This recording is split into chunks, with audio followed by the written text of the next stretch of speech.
Board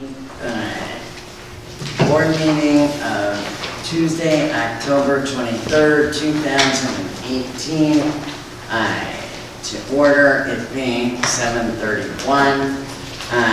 If everybody could rise for the Pledge of Allegiance.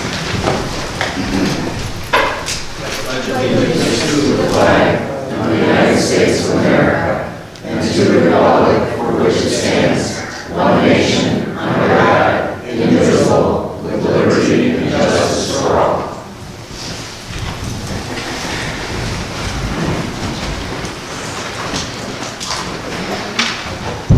All right. Clerk Gilamis, can you call the roll? Assessor Wyman Fry. Here. Highway Commissioner Kazmierczak. Here. Clerk Gilamis here. Supervisor Marask. Trustee Jones. Here. Trustee McKenzie. Here. Trustee Carabota. Here. Trustee Sweeney. Here. All right, so the next order of business is, can I have a motion for approval of the minutes of the September 25th, 2018 bill pay review? Make a motion for approval of the bill pay minutes for September 25, 2018. Is there a second? Second. Having a motion and a second, is there any discussion, questions, additions, deletions? Hearing none. I recognize Trustee Sweeney. Thank you. Under agenda item review of township expenditures, as a second sentence after Trustee Sweeney stated that check number 56228 in the amount of $16,182 payable to Pencil Link for legal services refers to itemization for attorney fees. If we can add a sentence that the amount per Supervisor Marask, what you had stated, you had determined you found an error in that, and it was to be $400 less. It should have been $15,782, which what we had decided to do is apply a $400 credit towards next month. So if we could add a sentence saying it should have been $15,782 and with credit applied of $400 in next month's legal fee bills. I have no. That's it. Okay, and all right, with that amendment, can you call the roll? Supervisor Marask. Yes. Trustee Jones. Yes. Trustee McKenzie. Yes. Trustee Carabota. Yes. Trustee Sweeney. Yes. All right, now may I have a motion for approval of the minutes of the September 25th, 2018 board? Motion for approval of September 25th, 2018 Township Board meeting minutes. Second. Having a motion and a second, is there any discussion? I have a change. Trustee Jones. On page 4, where it says, there was a short discussion between Trustee Jones, Supervisor Marask, and Trustee Sweeney regarding Trustee Sweeney's objection to testify in this matter. I would like to add, Trustee Jones asked Trustee Sweeney why she refused to testify before a court reporter. All right, that did occur. I have no objection. Anybody else? Trustee Sweeney. I have 3 revisions. On the top of page 2, after see video, at 3:20, after the word motion, the sentence reads motion carried on a roll call vote as follows. It was actually a motion to amend that we voted on, so it's motion to amend carried on a roll call vote as follows. And on page 3, I'm sorry, it says motion to amend at the top. Yeah. okay, but it wasn't a motion based on the original motion. Right. It was a But that's it was what- a vote based on a motion Right. to amend. So I Right, just she's let that. following the motion that is the motion to amend. Okay, is that clear that it's No. vote on a motion to amend versus the motion? I ask Council Blanket Carey if you can comment.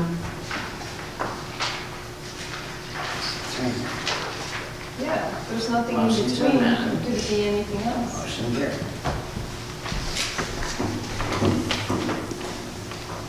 It's not the original motion, it was the motion to amend with some minor changes. Right under the motion to amend, it says motion carried on a roll call vote. Okay, so that's sufficient?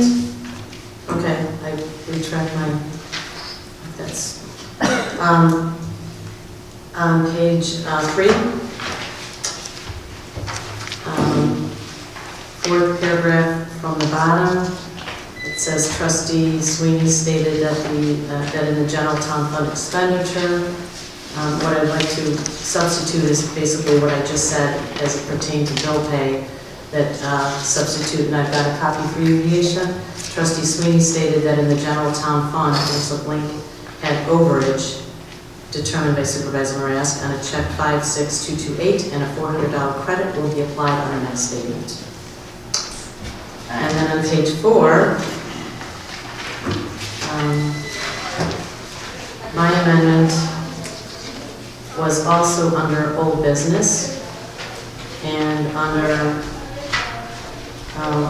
where it says will be posted on website, I would like to substitute the next, to delete the next 2 paragraphs. And we had see video, and I think that's sufficient, as opposed to commenting on that, because it's inaccurate to say that I objected to testify, because I did testify. So I would rather just have see video as we have at the 47 My minute. amendment is that I asked you to why you refused to testify before court reporter, so I would like that added. And that stands, so that makes sense in the context of that paragraph. Okay, we've talked several times about adding verbatim language and talk about what happened as opposed to what was actually said. Yeah, And we had concluded that we were going to talk about what happened. So if we were to add that verbiage language that you're suggesting, then, you know, I also said that we voted at the last meeting to release the transcripts and they were not posted. So that would be additional language. So we waited a month and we still didn't have transcripts posted. So rather than giving those 2 specifics, I think people can watch that on video and see specifically what happened. So I would suggest that it's more following what our rules have been set up, that we talk about what happened and not what was said. Because we seem to, in the interest of some people wanting to get their point across, you know, being very specific, and then I'm other times lost. we say Where is see it video. you want to amend? Right. Okay, I know where you want it. under old business discussions Take that updates, whole thing out. after see video, the 47 minute and 52 second, do you see that? A third of the way down. On page 4, a third of the way down, under agenda item old business discussion updates. The first paragraph says Supervisor Marask stated that she received the copies of the transcripts from Maine Township depositions related to the harassment investigation. She added that the FOIAs regarding this matter were produced and answered, and the depositions will be posted on our website. I suggest we say see video, and people can watch that, I as think opposed the to whole adding the next thing, 2. both of your comments should be.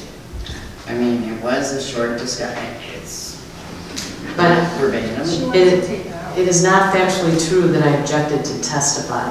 That is an inaccurate So what did you statement. want it to say? To object- Well, I don't see the need to put that in there. That was a Okay. short discussion between I, trustees Jones, Supervisor Reyes. That's why we have videos and we say see video instead of saying trustee objected to right, testify. but we're That's not, like, I agree, we're not consistent on that, not trying to Right. fight. I just think we should be consistent that if, so it should be, the objection was to testify to the court report. Yes, That's really all that needs to be added. yes. what needs to be added? That if we add the objection to testify with a court report, that would be accurate, Yes. correct? Well, what I'm suggesting is, Because it's a short, not verbatim, and Okay. it's literally a sentence, 2 sentences. I could agree to that. okay, it's not that I And then we objected to could also testify. put That's the misleading video. because I did testify. Or it's Yeah, not, it will say- the issue wasn't actually called testify because it technically was not a deposition, it was an interview. So I did interview, I was very compliant, and I think that is misrepresenting me if you characterize it as objecting to testify. No. But what Supervisor Rath said was that your objection was to testify in front of the court reporter, which is not a misrepresentation. I was given a choice and I chose not See, you to. weren't given a choice, that's the point. You weren't there, Kim. You know what? You were not there. Excuse me, Trustee Sweeney, can someone else speak without your interruptions? Please? We bend rules for you all the time when you demand to be verbatim. I see no reason why we can't put in here Trustee Sweeney objection to testify in front of a court reporter, and then, as you said, put the video timestamp in there, because that is actually accurate. You did refuse to testify in front of a court reporter, and that's anybody who wants to look at the website can see that. You're the only person who refused to testify in front of a court reporter. That language is not correct. I did not refuse to testify. That is not correct. You refused And to Trustee testify McKenzie also was in at the front of same a court picture, and reporter. she didn't get it. Stop twisting it. Okay, so Trustee Stop. McKenzie I was am not, not twisting it. I'm sorry, you are. Trustee McKenzie was not requested to do a in-person interview, Right. having not Right, been but she- present at anything. They determined that she had no information. But she had the same picture that I did with the exact same picture we were both at with the Eagle Scout. So Right, she except had she an interview didn't- on the phone, I had an interview in person about that, and my other picture was at the senior luncheon, and that's it. Excuse Okay, me, but so- Trustee I- McKenzie was never asked to Right. testify in front of a court reporter. You were, and you refused to. And No, that is So in the I the wasn't. interest of transparency, there Right. had been a court reporter that day. And that was a And- surprise that there was a court reporter present. Okay, well, it had Is been it in surprised? all of the notices. I really don't think, There was not, you stand corrected in that, Right, Laura. well- There was no notice. In fact, I had just found out about it the day before they were shot. all right, well.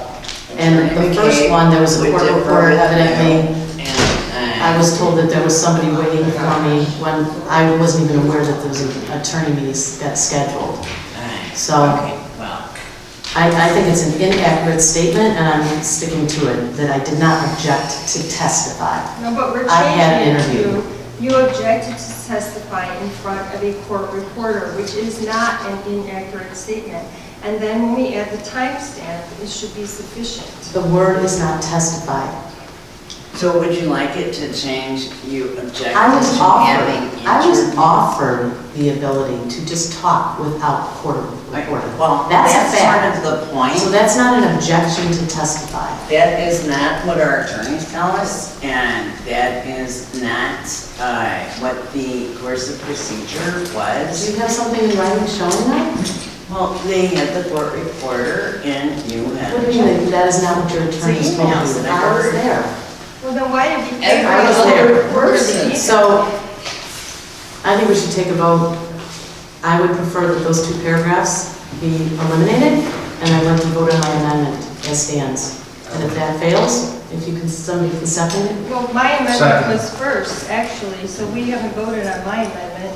okay? So I actually made the amendment first. So Okay, so, May I ask a question?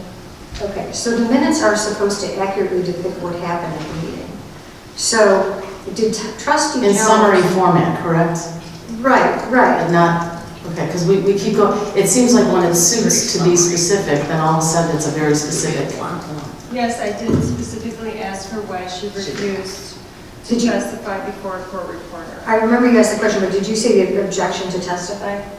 Yeah. Because then that would accurately depict what you said. And the next sentence is about you. Trustee Sweeney responded that she had an individual interview with the law firm and she chose not to have a court reporter. yes, Kim used the word testify, So and then that's- trustee Sweeney used the I word. didn't object to interview. testify though.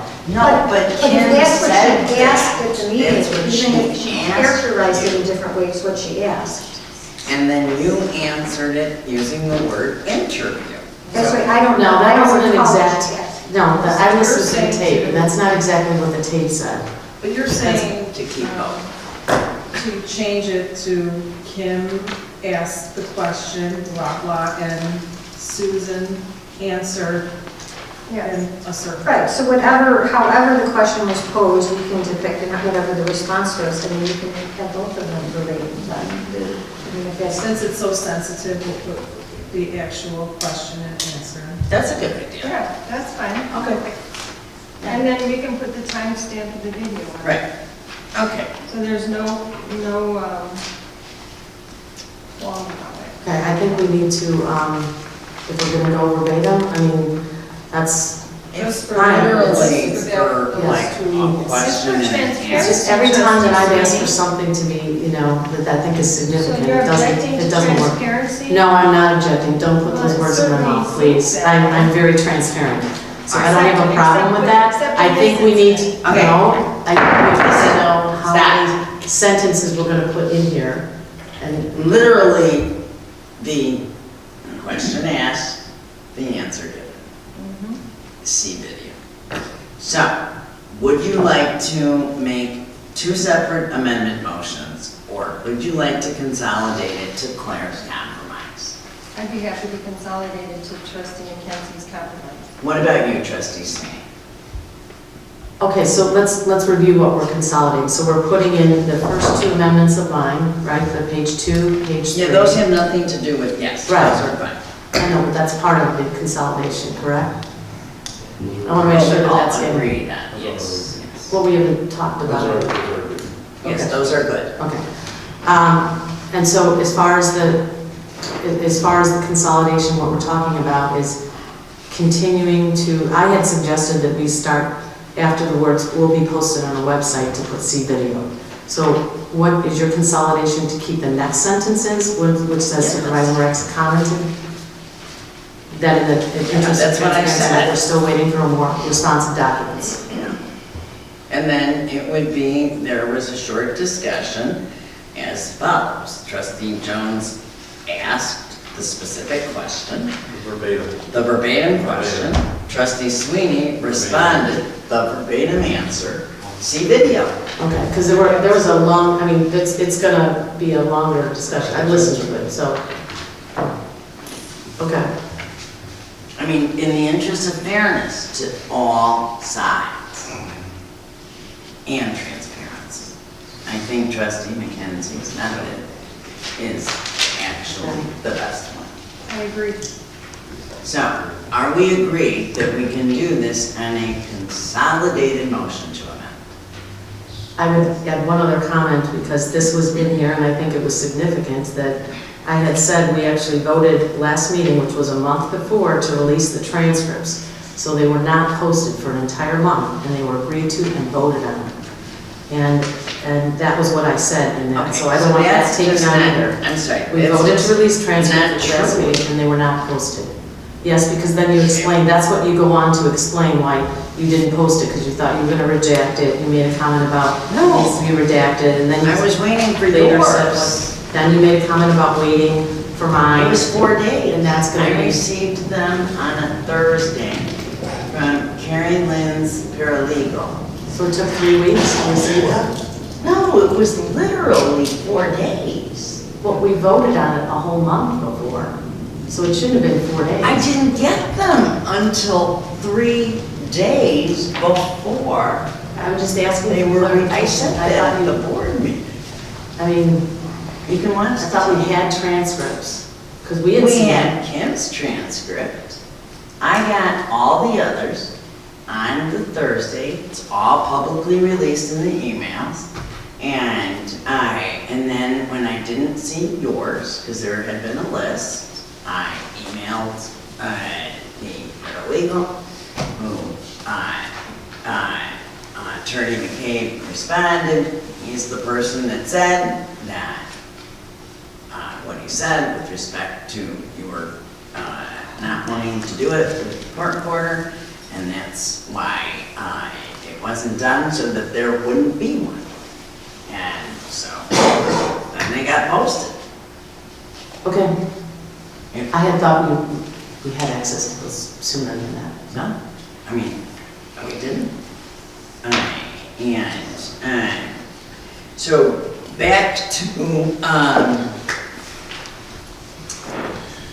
back to this. I guess guess my only suggestion is then, because I'd like to, see how much we're going to include. You know, I'm all about being transparent, so I don't have a problem with showing everybody what was discussed and what we said. But I want to make sure, we I have an idea. wait a month. Let's table. That's what I was just going to suggest, table Okay. until next month. Yeah. And then it Is that can be, I mean, tabling the minutes. right, because we can go to next month. Is that right? That's fine. And then, But looking toward what you suggested. yeah, and then we'll put in the verbatim and whatnot, and Okay. rather than keep everybody waiting for a minute. And then we'll get a new copy prior to the next board meeting of what that. Yes. Okay. So, I'll make a motion to table the September 25th to comply with Trustee Sweeney's request, so she can see ahead of time what the specific verbatim. Second. Having a motion and a second, is there any further discussion? Okay. And Clerk Gilamas, can you call the roll? Supervisor Marask, Yes. Trustee Jones. Well, I'd also like to say yes, but keeping in mind that, we all seem to agree, at least right as of now, that Trustee McKenzie's method. So I don't want that lost in the translation. So yes, with that caveat. All right. Supervisor Marask, Yes. Trustee Jones, Yes. Trustee McKenzie, Yes. Trustee Carabota. Yes. Trustee Sweeney. Yes. Moving right along. Now, is there any public participation? Hearing none. Public participation.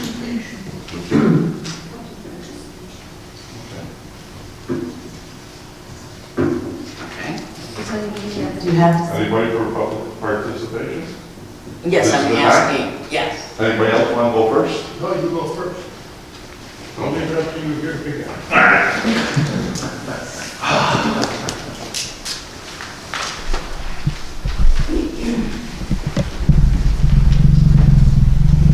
My name's Bob Celesti, I live on Chester Street in Niles. I heard you had some lively meetings in the past. I wasn't able to attend because of work, but today I'm going to be here just to give a couple comments, so the board and everybody gets the ideas. I don't know if it's digging up the pants or what we're doing over here. I should understand it's not over. But what I'd like to say is trust. It's a valuable thing. Trust has to be earned. It's not bestowed. And after 35 years of friendship with Dave Carabota, he has earned my trust. Not only has he earned my trust, but he has earned the trust of his wife Diane, his children, Annette, Carl, and Eric. He has earned the trust of his clients every day he goes to work. And they literally put their lives in his hands. He goes to work every day doing that in court. He earned the trust of the voters. The voters for Maine Township. They trust that Dave was going to come here and do the right thing, not the most popular thing, but the right thing. And what did we wind up having over here? We had some unsubstantiated, vicious charges that were thrown against Dave. And they were also said that they were taking, this happened during photo shoots. So I'm sitting there, where's the picture? Where's the video? There is no picture, there is no video because it didn't happen. So, we go from, that thing over there with just a video, and then he was accused of grabbing something, but what I'm going to tell you, they did grab something. Something more precious, more valuable to everyone on this board. He grabbed the budget. Not only grabbed the budget, but he was grabbing the retirement plans. He's seen that there was a lot of waste over here, trying to reduce the budget by $1 million, I understand. questioning whether people that are on the workforce are entitled to a pension or not. And that's what I believe started all this trouble.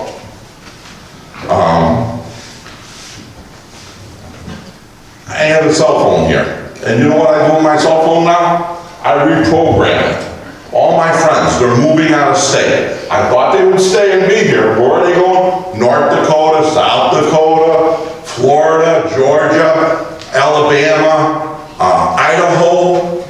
Nobody is staying over here because they can't afford to live here anymore. We are overtaxed in this state and in Cook County and in this Maine Township over here. You go and you take all these government bodies that you have over here, the library board, the fire, everything, and they all have these budgets that are way, way too big. They have all this money hoarded, and you know what? You're breaking up families, you're breaking up friends. And that shouldn't be. I told Dave when he got elected, I sent him there to say no. Say no to this spending. This stuff is crazy. And all these pensions and that, we cannot afford it. People, the only people that can afford to stay here is if you're on a government pension program. But I understand you're going to be talking about the levy tonight, you want to raise that too. I think it's wrong. You have enough money in savings, too much money in savings. And you ought to be ashamed of yourselves if you do raise that levy. If you think that things are going to turn out the way you have planned, trust me, they're not. I have a question. Was that, I'm sorry, I don't believe questions of people participating in public comment is proper. why not? He asked I if just he's want willing to to answer. ask, I saw your picture in the paper, in capital text. Is that with Congressman Walsh and his wife? With who? Congressman Walsh and his wife, is that? Oh yeah, that's me. That was you? Yeah. Okay, I thought that was you. Thank you. Anybody else? Yes, me. All right, step on up. Good evening, ladies and gentlemen. My name is Salvatore Sam Zumham. I've been a resident of Maine Township for a long, long time. And I have known Dave for Mr. Carabona for quite a while, but not quite as long as Bob has. We've been acquainted and we've been doing work occasionally on the library board and so on and so on. But what I want to get at is in a personal note. I agree with everything Bob says, by the way. I'm on a fixed income. We're living in Illinois, but the way things are going, it will be very difficult to stay in Niles, to stay in Maine Township. Been in Niles since 1965. I want to stay here until the time is for me to go. But it's not going to be very easy for me to stay here. But what I wanted to get at is that this particular situation that has come about with Dave. I've known Dave for a few years, quite a few years.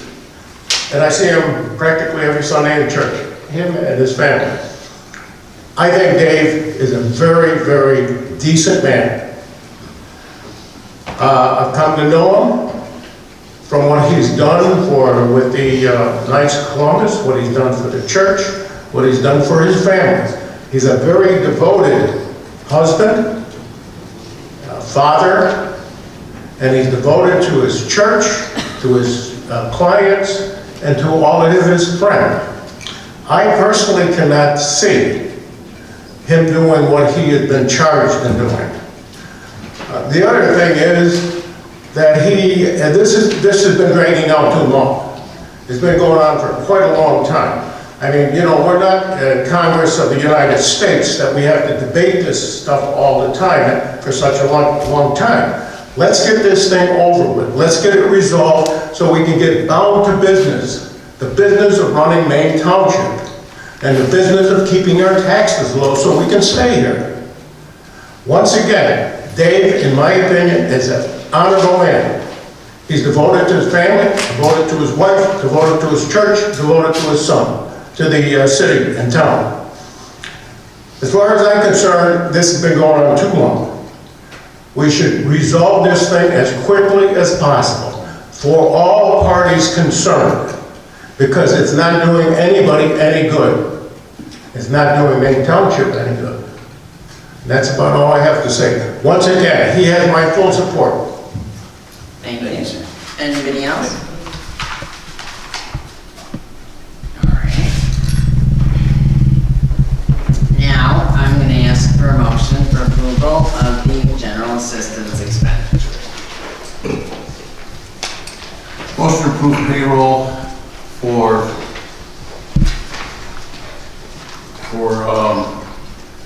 pay dates of October 5, 2018 and October 19, 2018, and general assistance checks 51562 through check 51620 in the amount of $71,867.19. I second. Having a motion and a second, is there any discussion? Hearing none, can you call the roll and please send down your general assistance? Supervisor Moran? Yes. Trustee Jones? Yes. Trustee McKenzie? Yes. Trustee Carabota? Yes. Trustee Sweeney? Yes. Okay, now I need a motion for approval of road district expenditures. Make a motion to approve payroll for pay dates of October 5th, 2018 and October 19th, 2018, and road district checks number 2005-94 through check 2006-33 in the amount of $276,968.34. Is there a second? Second. Having a motion and a second, is there any discussion? Hearing none, can you call the roll? Supervisor Moran? Yes. Trustee Jones? Yes. Trustee McKenzie? Yes. Trustee Carabota? Yes. Trustee Sweeney? Yes. Alright, okay, and now I need a motion for approval of general town fund expenditures. Motion to approve payroll for pay dates of October 5th, 2018 and October 19th, 2018, and general town fund checks number 56282 through check number 56349 in the amount of $298,150.88. A second. Having a motion and a second, is there any discussion?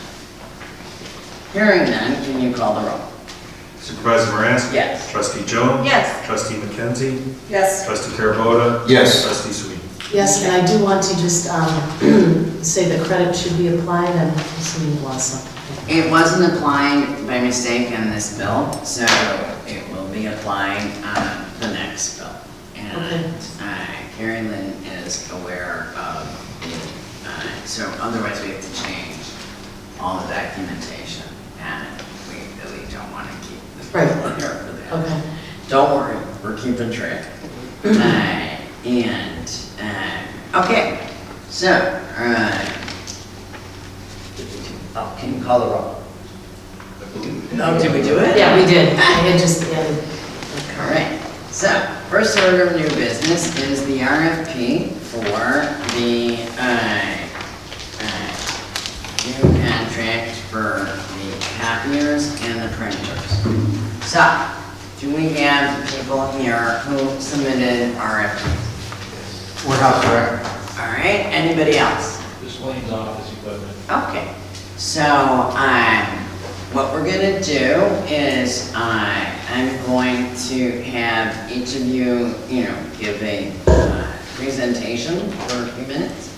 And I just want to let the board know that I did an analysis of all of the specs, all of the machinery, and all of the equipment.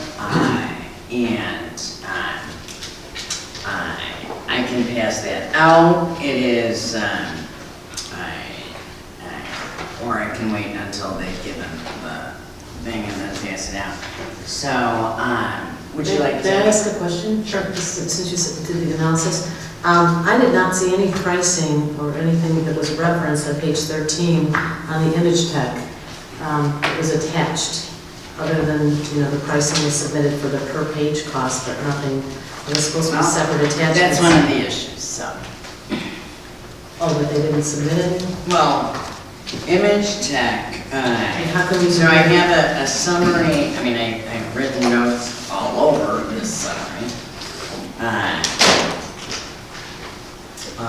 Image Tech, you mean a final pricing? Well, I didn't see anything. It See, said that's- submitted pricing for this project. It says that please see attached pricing pages along with equipment Right. configurations and brochures. And I saw nothing other than just the brochures. Yeah. So, the pricing was $701.50 Oh, for okay. the summary. I'm mistaken. Sorry, Dave caught it. Okay. I looked and looked. I didn't. That's their memorize base this. price, and they go up, and, I don't know how thorough, doing office equipment, I get familiarized myself over the years with all the tech specs, and having interviewed many places, so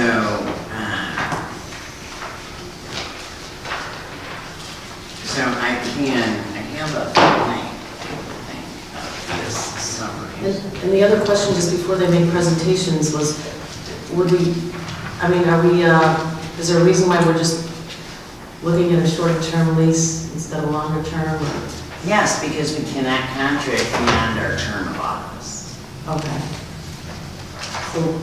So does that mean we have to contract for less than 36 months? 30 months, and Okay, so everybody that's why some people invested, just that go was ahead. a typo, warehouse direct is 30 months. And Okay, so- I took out the last people, because they were 42 months. What last people, I'm sorry? Well, you don't have them, because Gordon Flesh Company, Okay, so Warehouse Direct gave us 36, 48, and 60 months. right, but they. So it is 36, that was- it's not No, 30. they gave 30 months, actually. Where's the 30 months? Right, and it said 36, and then they sent that was 30, like, it would be the same price. For 30.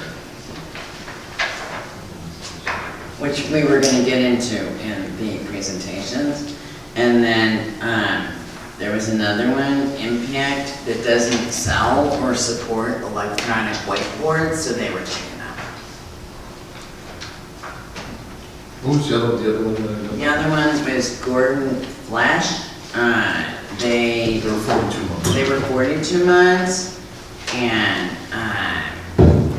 they also used Canon equipment, but that's a whole other stuff.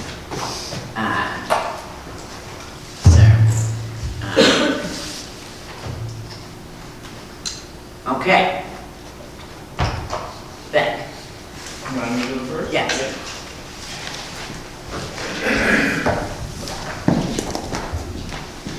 I didn't know I was going to do a presentation today, but it's okay.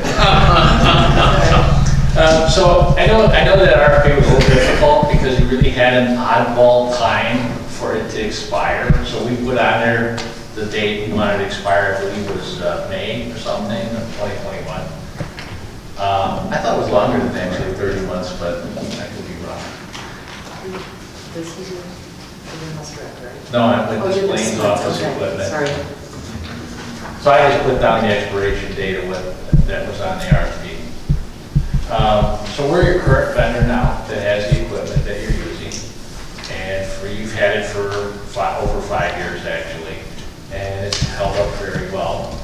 I'm proposing similar products, okay? So I'm staying with the Sharp, which is what you currently have. And that product that you currently have has data security where it races the hard drive. It also meets all the federal government regulations for encryption and data security and compliance that most products out there don't have. So on my proposal, even though you didn't have it in your RFP, I know what you guys have to have. And so that's in my product.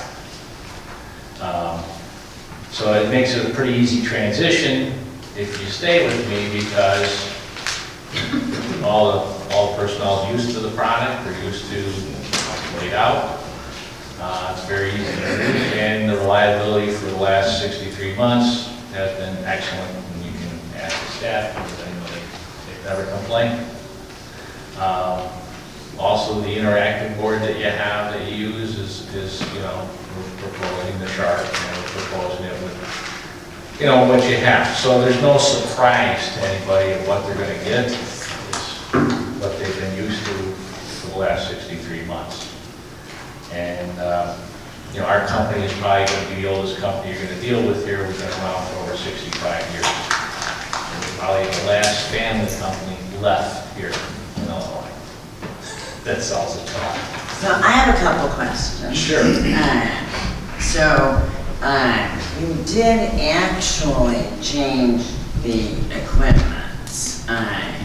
Well, I gave you the new models Well- compared to what you have now, and they're comparable to the models that you have. I looked up and I've got for the Sharp MX 3070B, it's 30 pages per minute for color black and white, correct? Right. Okay. That's slower than my office, which you had previously done. The black and white laser copier printer, I just want to make sure I got my numbers right. That also is 30 pages per minute, correct? It matches what you guys put on the RFP. I understand that. Okay. But it is lower than other I'm just asking. Well, if you wanted faster machines, it wasn't, I could propose whatever you wanted, but I went by your RFP, which said 30 pages a minute, so. Well, I mean, that was. But they also, by the way, these units will scan at 200 pages a minute. So the advantage that this product offers. Actually, the speed scan that I have for, when I looked up the scan speed was 106. For the black and white, but the 37. No, for the color. It's at 200 when you do dual scanning. The specs say 106.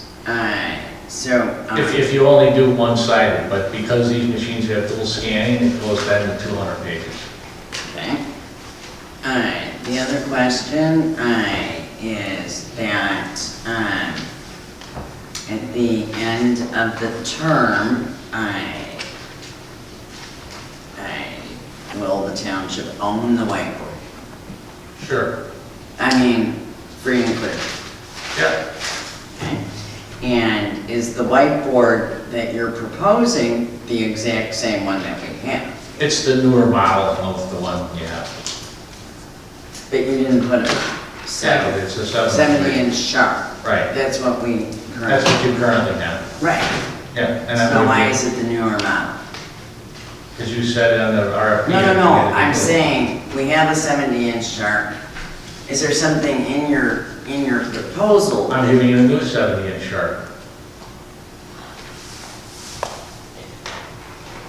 Okay, it doesn't have a different number or anything, a different manufacturer, you know.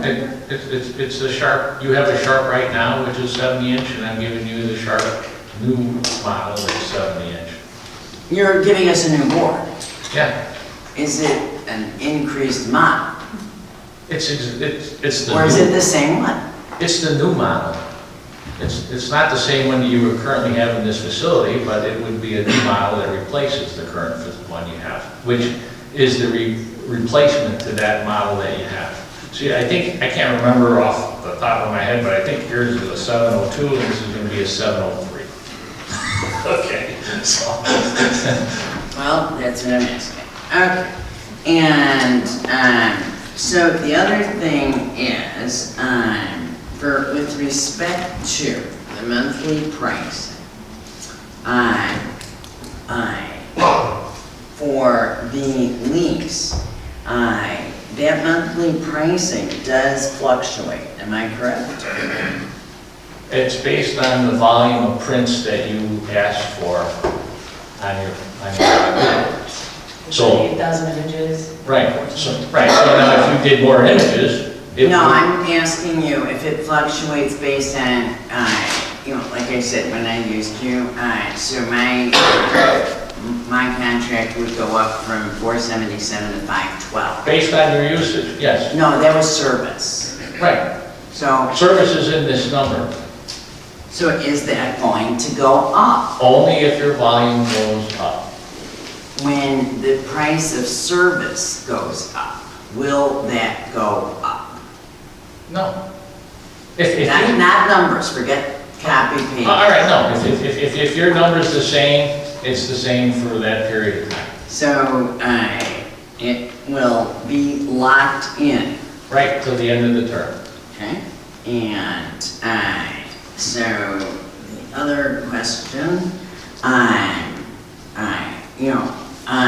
we do hear actual complaints on how slow the current units print, copy, and scan.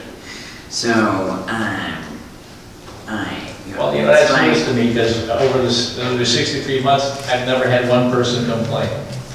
Yeah. And the service history, we've only been here for preventative maintenance. So now, speaking of, you are substituting on the 11 desktop, HP No. 402 monochrome laser printers at 47 pages a minute? No, I'm I'm giving you sorry, you're doing, what's the brand there? Kyocera, which is what you currently are using right now. Okay, Desktop units are Kyocera, your bigger units are Sharps that are here, and I'm doing basically the same brand, just in newer models. and so,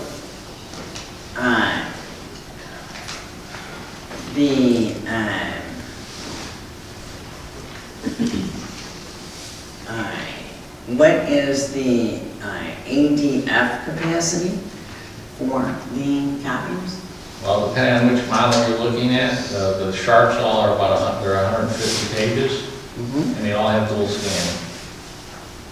And they all have the keyboard on them like your current machines Right. have. So, like I said, this is pretty good representation to what you have. I'm just worried about the color one. It is slower than the one I have in my office, and I only support 4 people. So I just want to make sure that we're on the same page. That, by the way, for the what's the first print out time for the Kyocera P3050DN? I don't know, probably 4 seconds, 2 seconds is pretty good. It's actually, I think, 6.2. Okay. Seconds. And that's probably comparable to, actually it's faster than what your current units are. All right. So,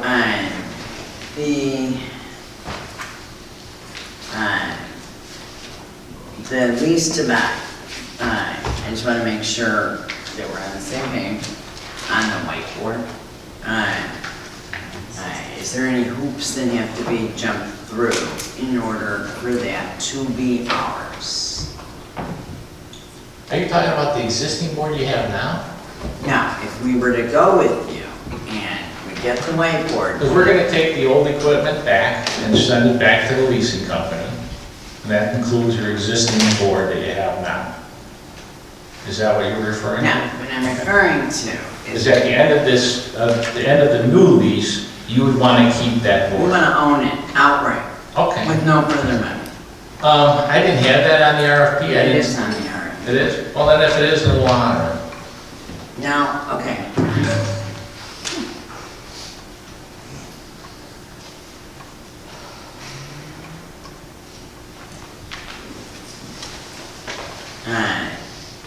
That's all the questions. Trustee Sweeney. Have we done a lease purchase analysis for all of these vendors? Have they done that for us? I'm sorry. Have we done a lease versus purchase analysis? I mean, to see I if It did. makes more sense, especially in light of the fact that you want to own the whiteboard at the end. Yeah, I mean, I can give you mine. And Does it actually, probably us to lease instead of purchase if we only can do 30-month terms? yeah, that's why we want to own it at the end. So we could purchase it outright and not lease it? No, that's, we already, before we did the RFP, we did a lease to purchase analysis. You did? Yes, Did each vendor do that for you? I'm sorry? Did each vendor do that for No, you? because it was the qualifications of the RFP, because we knew the price, comparably speaking, of what our whiteboard costs. So they're thousands and thousands and thousands of dollars. And so to own it outright at the end is great. Well, the only thing is on your current We board, can finance it instead of leasing.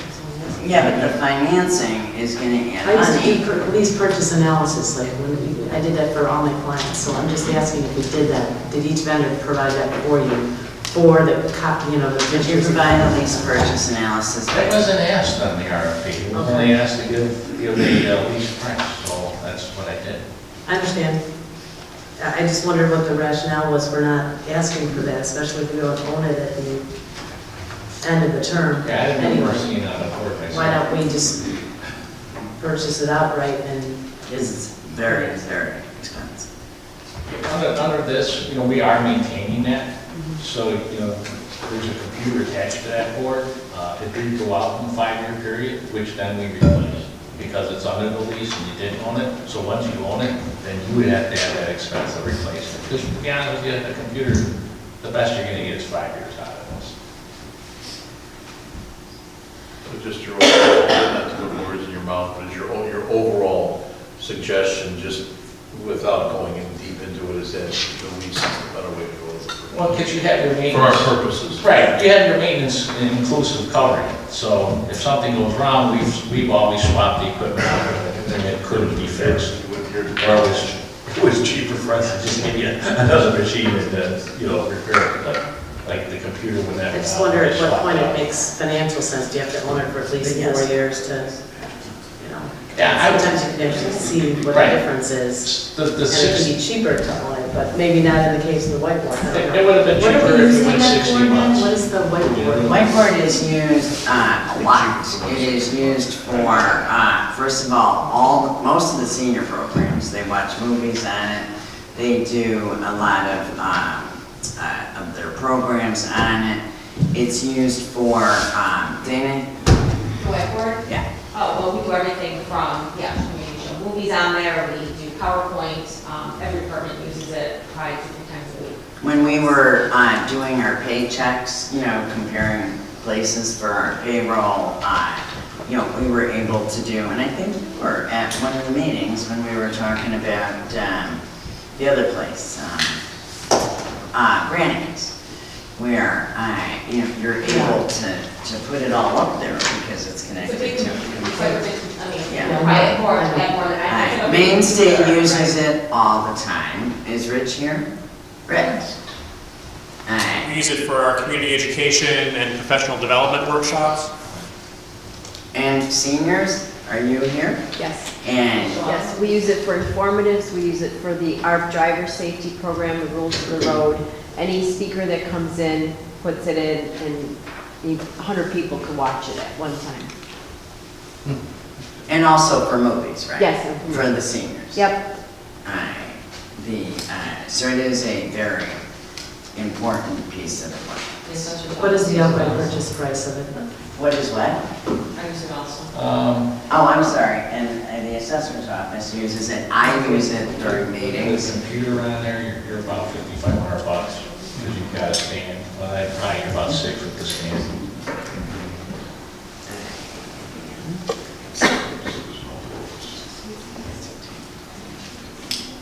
Yeah,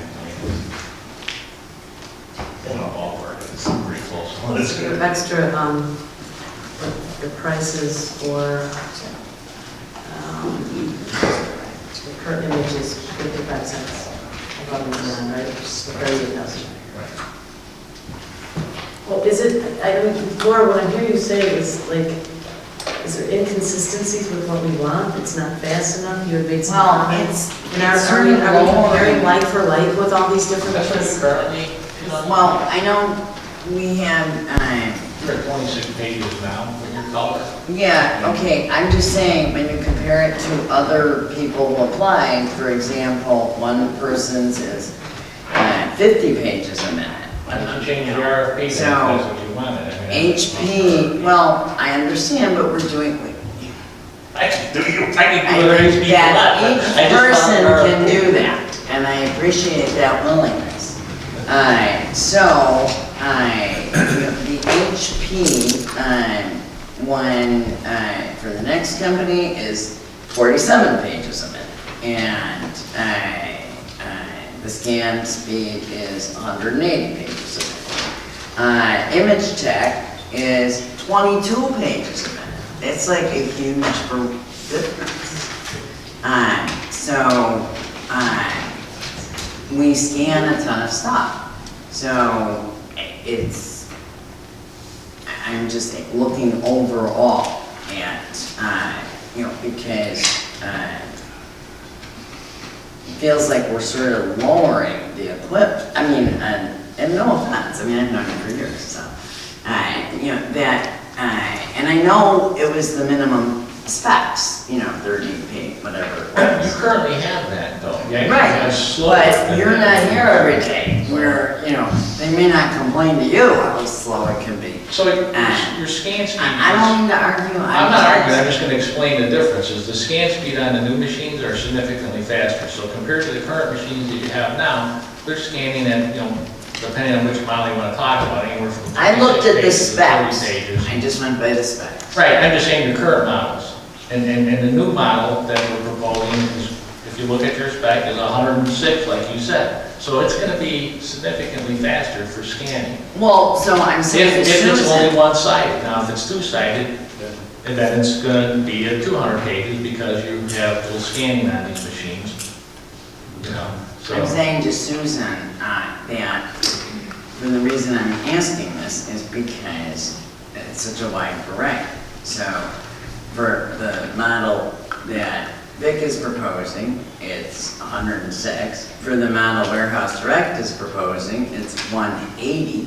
And for the model that Image Tech is proposing, it's 22. I'm sorry, I'm not following that. 106, where? I looked up all the specs. Oh, the model number. Right. I went online, I looked up all the specs, I made a chart, and So we're not comparing like for like? No, you're not. And when you look at the specs, it depends on how you want to read it. It's like my machine, if you're doing two-sided documents, then the specs are 200 pages a minute. But if you're only doing one-sided, you're right, it's 108 or 106, you said. But, that could be the same thing. I'm assuming Warehouse Direct's proposing the Kia Sera, and I didn't see what they're proposing. yeah, I mean, they're about. So Kia Sera, you can put two different types of document feeders on there. Ones that don't have dual scanning, which is cheaper. And so, for doing two-sided, it won't be as fast. So, I mean, it just depends on what specifications you want to put on there, but, And you've been with us now how long? So, I've been with you guys for well over 5 years. And when we took over the copiers, we took them over early because we were having issues that they weren't even working. So for me to go to full term of the lease, okay, I think says a lot because the previous vendor you had, we had to buy them out within 3 years of that agreement and we had 2 years left. So my product did go the distance. And I didn't know I needed to bring my service records to prove it to you, but I could to show you that, all the service you have has been pretty much preventive maintenance.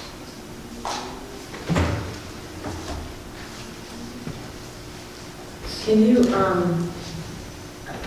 I don't know how common it is now because technology is changing so fast and obsolescence is happening, but, in the world when I did this stuff, which was a while ago, I mean, I always did a lease purchase analysis, but could you tell me what it costs to purchase just so I can see like what we're talking about? For those same. I gotta look at it all over again, but I mean, But you know the model, I mean, it's not answering an RFP, it's just, what it's cost. Here's the difference, and this is what you have to weigh. Under the program that we proposed, you have all your maintenance included. So, Otherwise you're paying maintenance separate. otherwise you're paying maintenance, and you're buying toner, and you're buying supplies, and you're buying all that stuff, which, that's the expensive part. be honest with you, the machine cost, that's not the expensive part. The expensive part is the supplies that go. What percentage of people lease now then versus? 98%. Okay. Wow. It's rare I get someone that buys something. Now typically, they go 5 years. Like you did in the past, you did a 63-month lease. And like I said, we're next month will be 63 months. So, it's held up. And all the products I have, Buyer's Lab report is reported as the top product in its category. So everything I'm proposing is top pick from Buyer's Lab. It's an independent, research on it. I could have proposed Kyocera, but I know what you have. You have both. And so I proposed, where I don't have anybody screaming.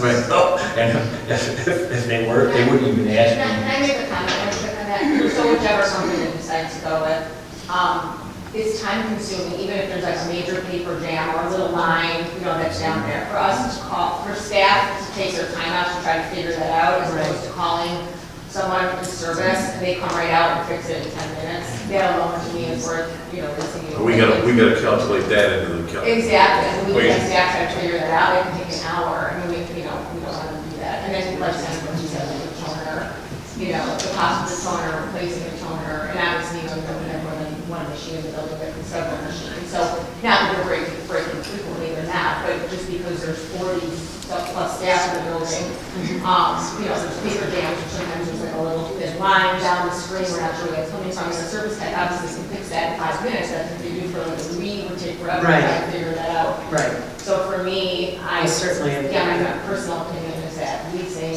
is much better way to go. We're talking about even time, Which answers, it's answered, I had that concern going doing bill pay now the entire period when I would come across the lease expense. I'm thinking exactly what Susan was mentioning, what about, and Laura was mentioning, what about your option of simply buying it? Right. And now it makes an awful lot more sense. Sure, but think about it too, if we own them, and let's say there's just like a minor issue, just to call somebody and have them come out just to fix something minor, that'd be hundreds of dollars. So, that adds up really quickly too, so, and again, we have several machines in the building, so, just in terms of that. Thank you. Sure.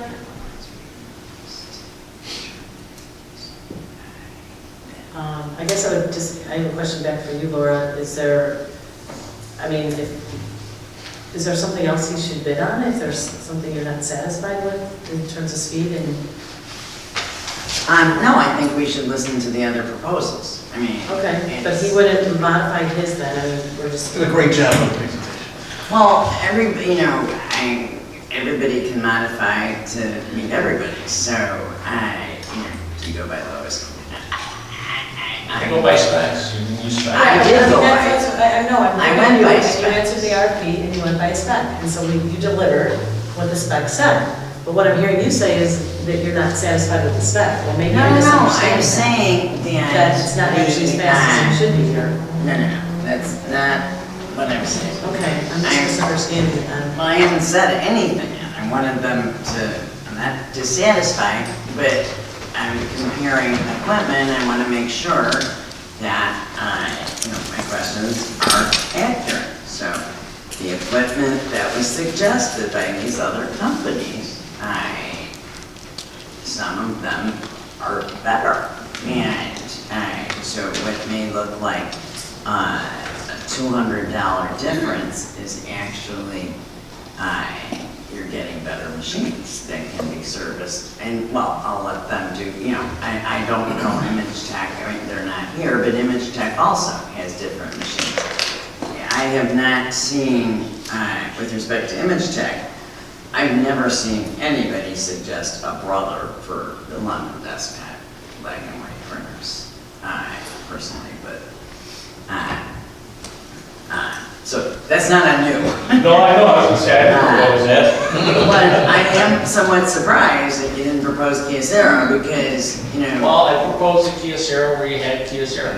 Right. So I gave you basically what you have. So this way, I think, the staff would not be disappointed because, they have high-end sharps which have data security. I have to add all that to the Kyocera. The Kyocera gives me options where I can put a cheaper document feeder on there so it won't do dual scanning. and you do a lot of two-sided here. And so I did that, and that's not even in the specs, and that's enough grade compared to probably everybody else that what they expect. Because actually, to be honest with you, manufacturers make two models. They make a model for government, which meets specs and is cheap, and then they make a product that the rest of the world uses that is easy to use and it performs well. I propose what the corporate world uses. And it also has the data security, which I know you guys have to have, even though it was not on your RFP. I know you I have think to have every company does. It's an option. It's an option I'm gonna keep. I mean, on the ones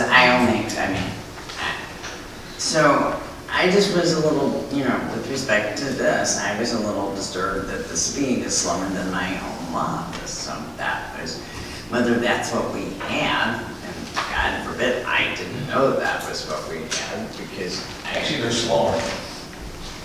I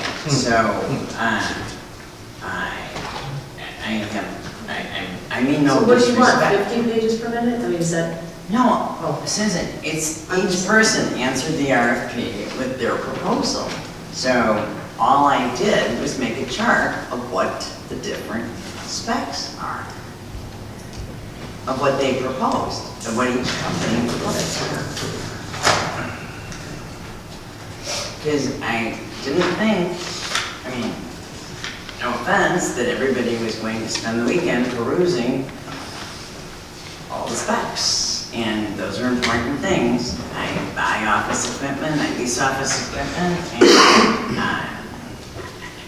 I'm not sure what you're asking me. Trying to do due diligence.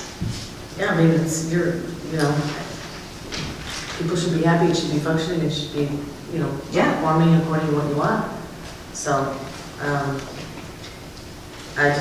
I didn't see on here and the specs where it designates the speed, so you were, from what I understand, expecting them to just... No, I didn't say anything about expecting. I literally just wanted No, I mean, to present whatever they thought was appropriate. Right. But it just says, the duplex, the capabilities, and that, I don't see speed on here, so...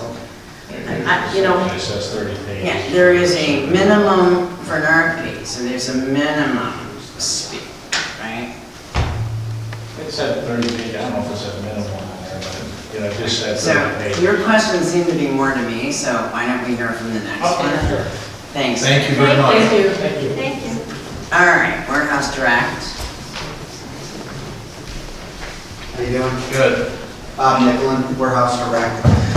Warehouse Direct, we're your current network service provider. So based on that, that's why we proposed the faster machines. Because we see the network all the time, we see it every day. And can you explain for Yeah, what the network service provider is? What we do is we take care of all your computers, we make sure everything's running your servers. If there's problems with any of the systems, with viruses or anything, we take care of all that for Maine Township. And based on that, that's why we're proposing, when we see the traffic that came in, 40 pages a minute for the black and white units and 50 pages for the color. It just seemed like a lot of that stuff was getting dragged down when you process jobs.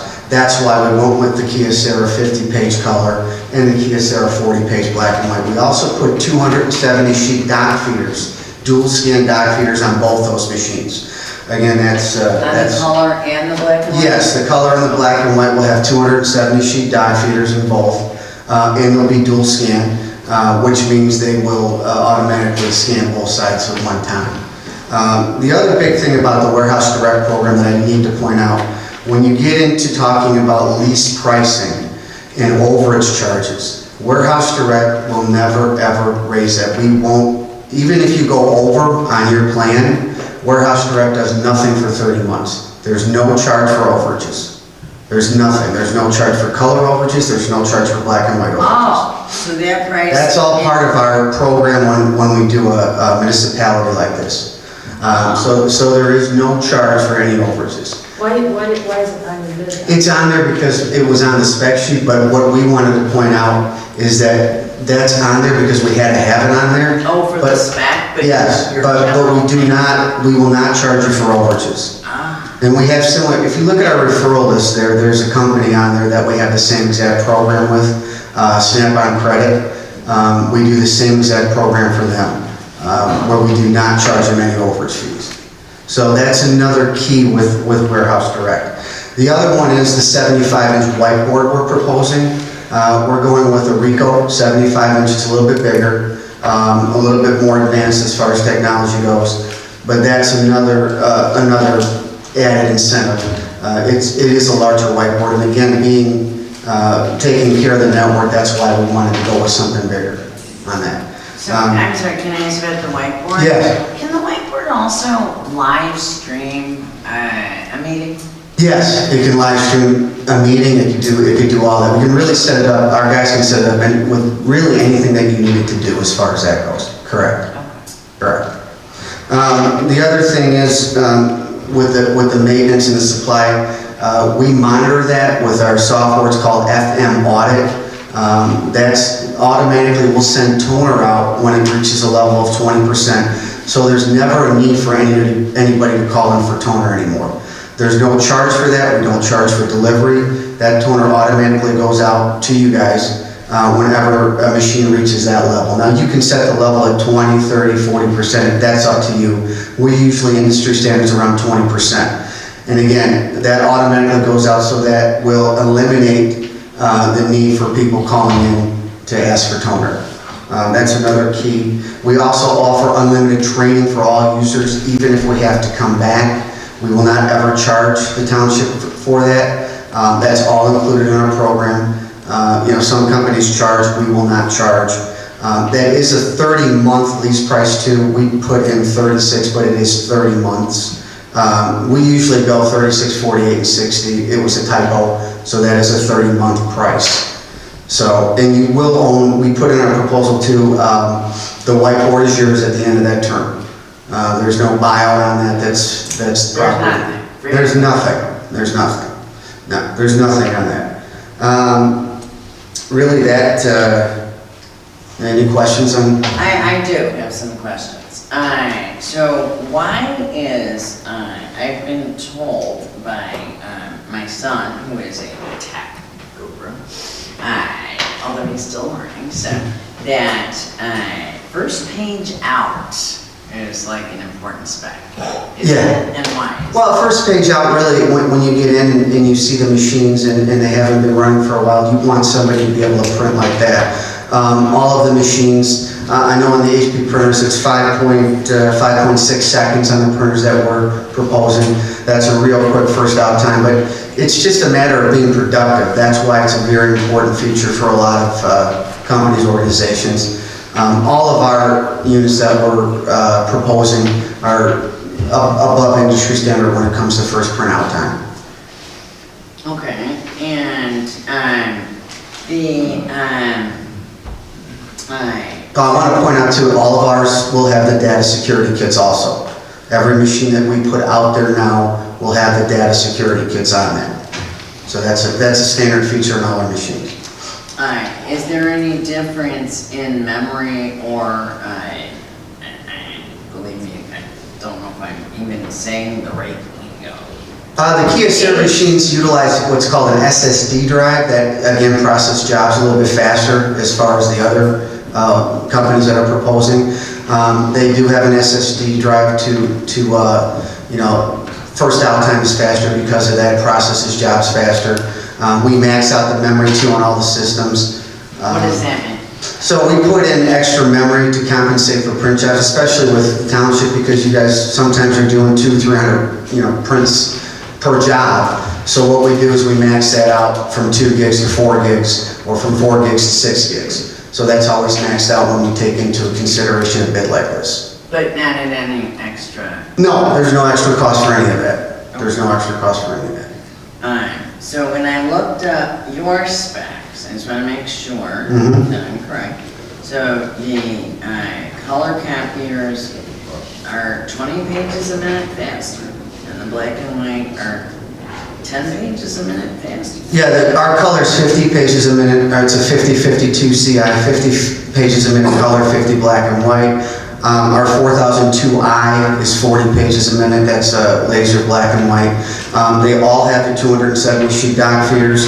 They'll all have the 4 paper trays, which again was in the specs. You can adjust those to 12 by 18 size paper. They will have those 8 gig SSD hard drives for faster startup times. And they'll also have hard drives with the security kits on them. Those are all standard on anything we sell. What about the 402s? The HP 402s, those are the black and white laser printers that we would put the 11 laser printers on the desktops. That again has a 5.6 second out startup time. And the 47 pages a minute? They're 40 pages a minute. The HPs are 40 pages a minute. Yeah, auto duplex is included. We can add second trays of these. They come with 1 tray. But again, being the network service provider and seeing what you guys are using for these printers, 1 tray is usually enough, but we can have the ability to add those second trays. If we do, there's no charge. A little desktop. Yes, the little desktop printers. And if you do need a second tray, there's no charge for that. We will automatically add that for you at a user's request. Yeah, these, the 11 printers here, they support Apple Print, they support AirPrint, so you'll be able to... That was my next. Yeah, you'll be able to print from your phones. We can set that up to print from iPads. It'll do Google Cloud Print. It'll do all that. So we can set that up really any way to work for you when it comes to remote printing. I know Image Tech isn't here, but, is Brother something you would ever recommend?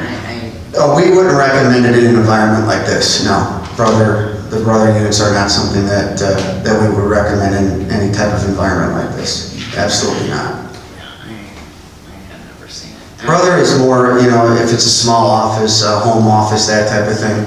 But when it comes to volume and what you guys are putting through these machines, it's not something we would recommend.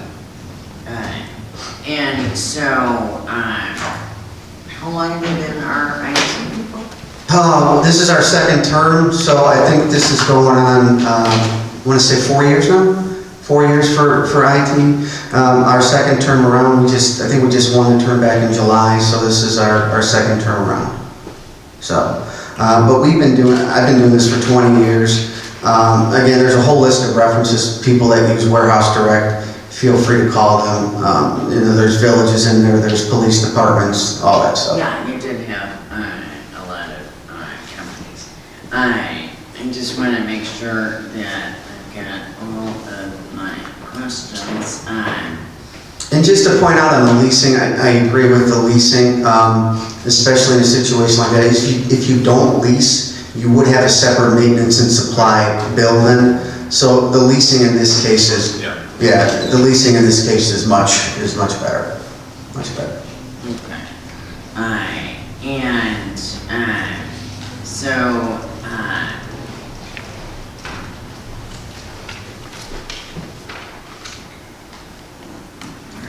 alright, I think there was one other thing. For some reason, I had a note, additional hard drive.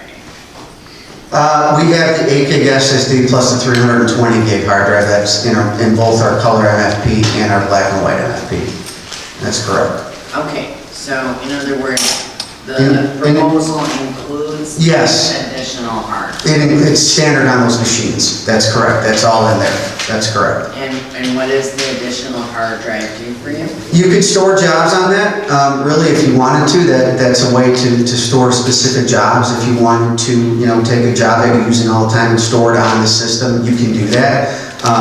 It will overwrite everything that goes through that hard drive. That we have those security kits on there to provide that service for it. But really, that's the main function of it.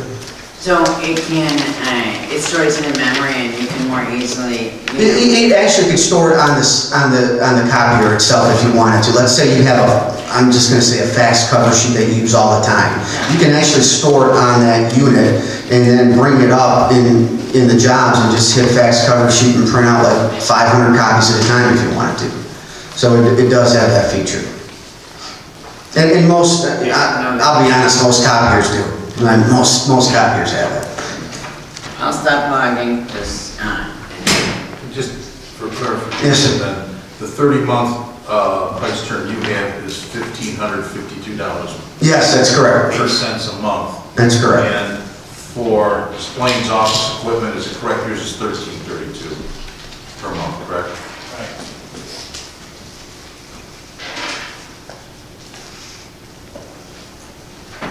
And so can you tell us what accounts for the difference? Is The it? difference in the price is really the speed of the machines. I mean, again, based on being your network service provider, based on what we've seen, that's why we went with the faster color copier and the faster black and So white. being the network service provider,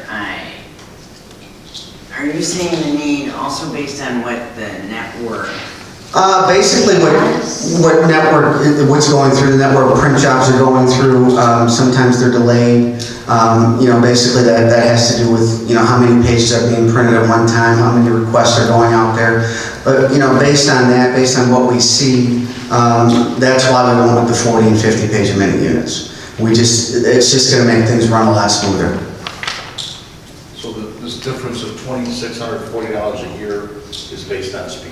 It's based on speed, it's based on the fact too that we're never going to do anything with your overage charges. That's all based on our program, that's all, in there. But really the speed is a major factor in that, correct. Yeah, if we went down, obviously the price will go down if we went down the speed. But it is based on most of the speed and the features on the machine, the 270 sheet dock feeders, the dual scan, all that.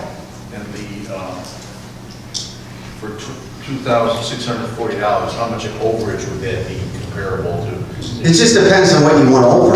Let's say you want over, 50,000 color printers, it would be based on whatever that figure is. Let's say it's 0.055. That's something you'd have to look at your volume and see. But, again, we will not charge anything for that. But again, So we can go as much over? Right, we run it on a 30-month, yeah, we run it on a 30-month program where we do not charge for overages. That's correct. But then, I think though, unless I'm wrong, Displays office equipment, you're saying you know what our capacity is, you know what it is. Yeah, the volume that you had spent was right on. You guys are really, to be honest with you, you had very little overages. Oh. And the volume actually went up on those specs, so you're covering any overage you normally would have done. So it's a pretty safe bet that, if you have 100 pages overage, that keep pops. I know in a contract like this, the difference of $2,640 is, I guess, huge, but it's significant. No, we've had actually in our bill pay, if you look at your bill pay, we've had quite a lot of overage. In fact, I've been trying to cut down and issue memos to each department on the overage, so maybe it's gone down. I'm sorry, go ahead. So the volume is higher on your specs that you wrote here, okay? So that's including your overages. So when you did it 5 years ago, obviously your volume was lower. So now that's your average that you expected out on the RFP. That's really what you guys do. 38,000 images, yeah. Well, the other thing is though. 10,000 images more, it would be $550 a month. Right. Well, the other key thing to point out is, let's say you did want to run some more programs in-house for color, okay? And let's say you wanted to bring more of that in-house, which you can. There wouldn't be any overage charges for that. Can I ask a question? Sure. Would it make much sense for us to go to a printing company? That's kind of our whole Never point. have to have GA go to a printing We company. do less things like a Quinn. Correct. Right. That's another reason why we Because a put. lot of times you don't see the overage or what could be an overage because they go, How much are we doing outsourced like that to Quinn? Well, I mean. we do it to Kinko's, we do it Well, to Quinn and Quinn. Press Tech, we do, obviously, all of our newsletters for senior and our main. Can these do newsletters? If we, They can do whatever, we can set it up whatever you want. Our network guys are here to set that up however you want, PowerPoint, Word, Excel. obviously, all brochures, letterhead, flyers, I mean, it's a couple hundred we do in-house. If you're talking about thousands, we do that, we outsource it. Well, and the other thing is you wouldn't need to do that. We can have that all set up for you, you can run Like it. when I did game seminar, Evelyn used to go to Kinko's to get my, 400 copies. instead of doing it here, because of the overage problem. Well, it eliminates the overage problem. I don't know, are you guys coding right now? Are you putting codes in? That would really eliminate the need for coding. I mean, unless you still wanted to track it internally. Well, if we didn't have Well, we to. wouldn't have to. Yeah, so that again, That's true. that would eliminate We that. don't have to yell at the department anymore. Correct. Right. Correct. That is a subject of many, Yes. So that would completely eliminate you needing to code the machines as far as, Vicky will be happy to. Vicky will be very. We spent thousands on the newsletters to send those out. That's all right, so Susan, you just hit it, that is. That's what I'm okay, saying. I want- well, that's why I brought it up. So this machine, Mhm. and this color one. This color machine can do brochures. It won't fold That for was, you. that Yeah. doesn't, well, that's what I was gonna ask. No. So, and- We could put a folder on Honestly, it, for things that were without 10 to 20,000, I don't know if that's realistic, but let me ask you, like, what is the capacity before smoke starts to come out of that? but really, I mean, the machine's rated to do, 100,000 pages a month if you put that type of volume on it. Well, how about though at a time, so I guess? Oh, at a time, I mean, you can run multiple jobs at a time. You can put through whatever you need to on this machine. It's a 50-page a minute machine. It's not something where you have to be careful with this or that. You could run that thing all day long in a 1,000. yes. Well, now it has a finisher on it, so you want to keep in mind that you're going to need, it's a 1,000-sheet finisher. So basically, you may have to have somebody pull those copies off of there, but the machine won't stop. So Dana, with the Mainly News, like we have 3 companies, so, right? 'Cause- Well, just for printing, we just have press stack. right, but then the folding is by the mail. Well, yeah. Right? That's press stack does all that. So I think, Press Stack does the I think for the folding. Mainly News, we want to outsource that, but probably for other, like I do smaller projects for Quinn. In-house That projects. would probably do it in-house, like the smaller. I don't know, I think I might be able to figure out a way. Well, to we can talk about mail that later, but this. there's probably some other, there's other things that we can probably. Because I'm trying to reduce press text. But that's a key. They work with the mail house and everything, so it would be.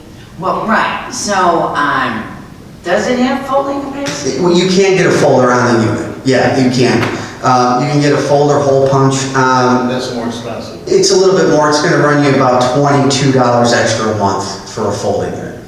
That's it? Yeah, 20 each machine. Each machine. No, but I'm saying for the one. For the one color, it's about $22. Correct. Trying to make a machine.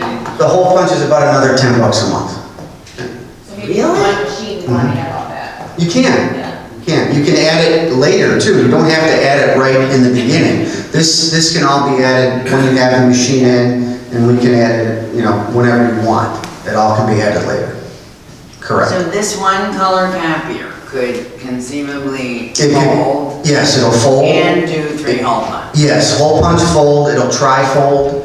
It'll Yes. tri-fold? Yes, tri-fold and I fold. think we may have to put Mainly News, or try it. Yeah, and again, our guys will set all that up. There's no charge for that. We work with all the different programs, Microsoft, the Apple product, all that stuff, so. So they would take the graphics and set it all up? Our guys will do all that for you, correct.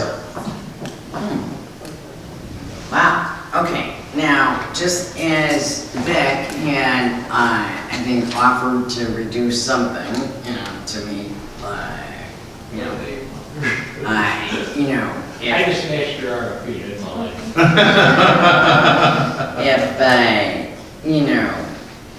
if the $200 extra was a problem, would you meet that price?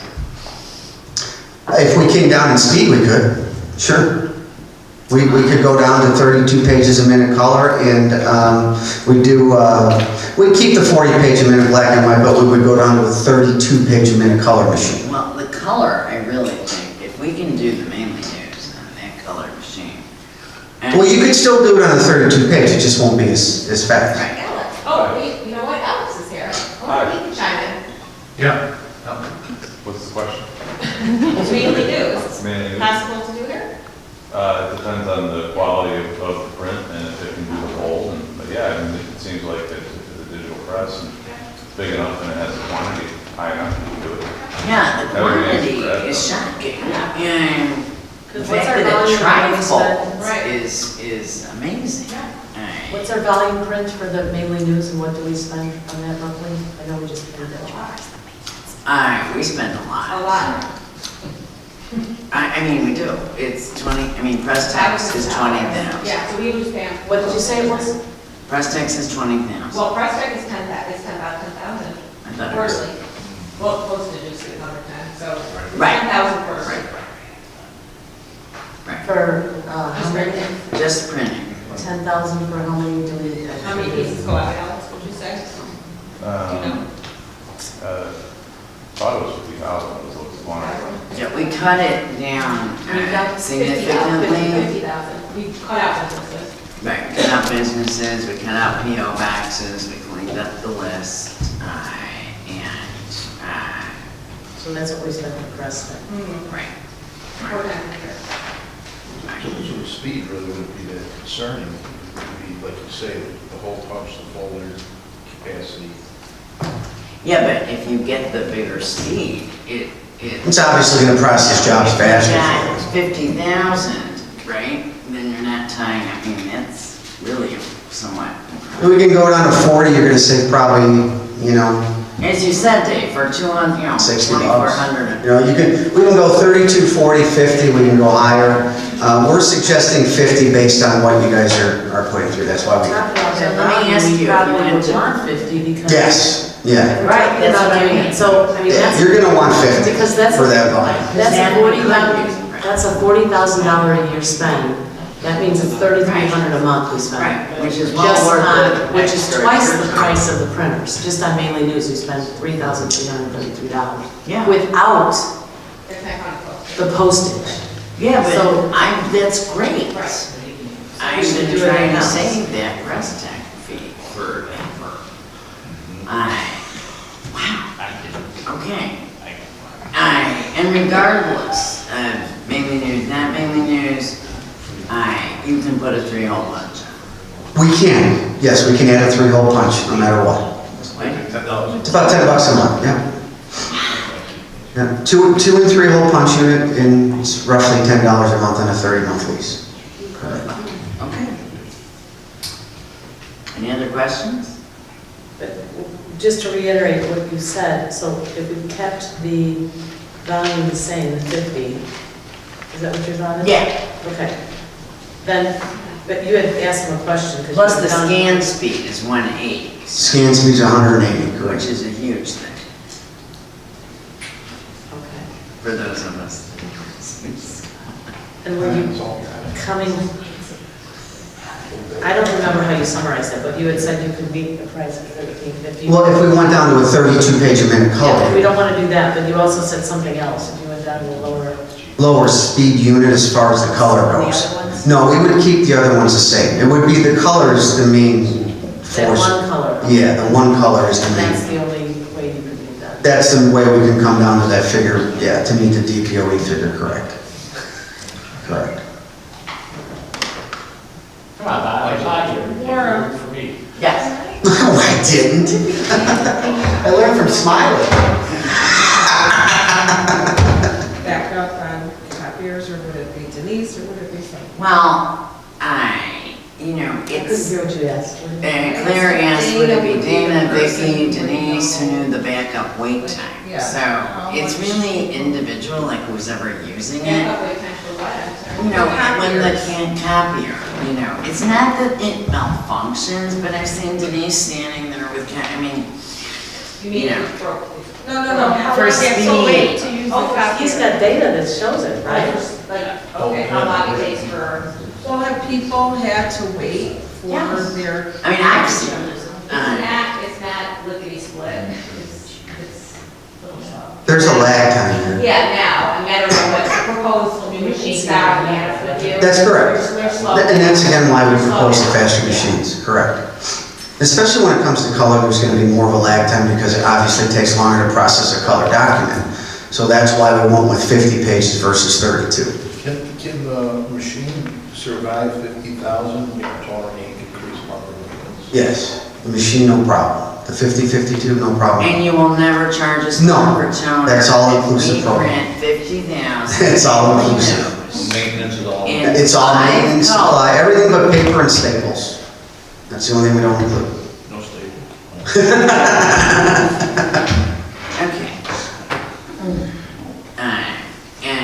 other answer to your question, I think also as he said, the IT people, John Spain and John Amber, sometimes an employee may not want to complain to boss. So They've heard the, wait time or whatever, frustration at points with the speed.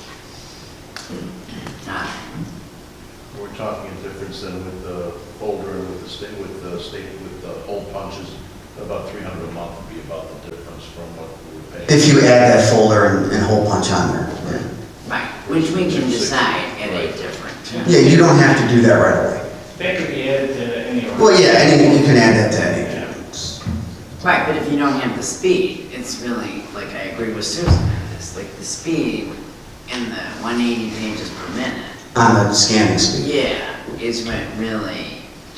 Match the specs, and match the specs. No, I understand, we're If we not go to 50 denigrating. pages of it, can we do it for the same price he's doing? Absolutely. Can we sell him the same exact machine he sells? Absolutely.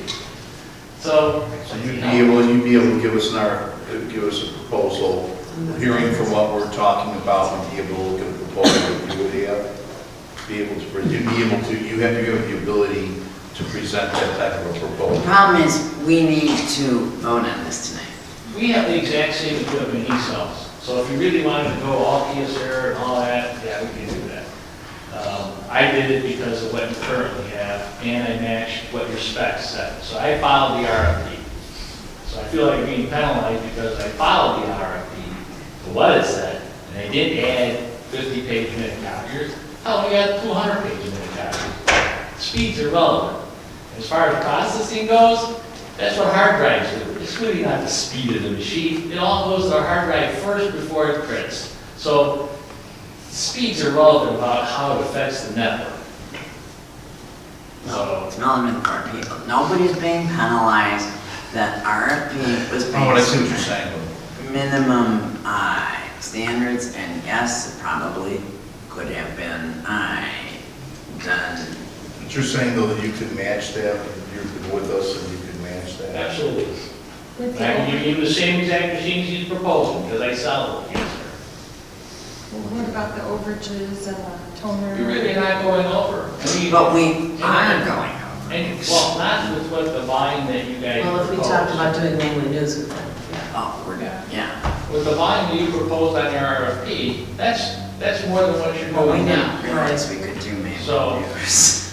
That's you know, sort of. Again, we're following to what the RFP said, and that's what I gave. And the RFP is higher than what we're doing now. Yes.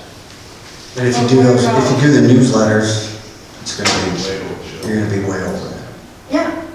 It's That's 1,000 the minimum pages cost. a quarter, That's the- something said, right? Well, there may be more than that though, right? Then You gotta- $8,000. Yeah, that's the issue. 10,000 4 times a year. Mhm. You said 40,000, spend 300. I mean, it's certainly worth a try.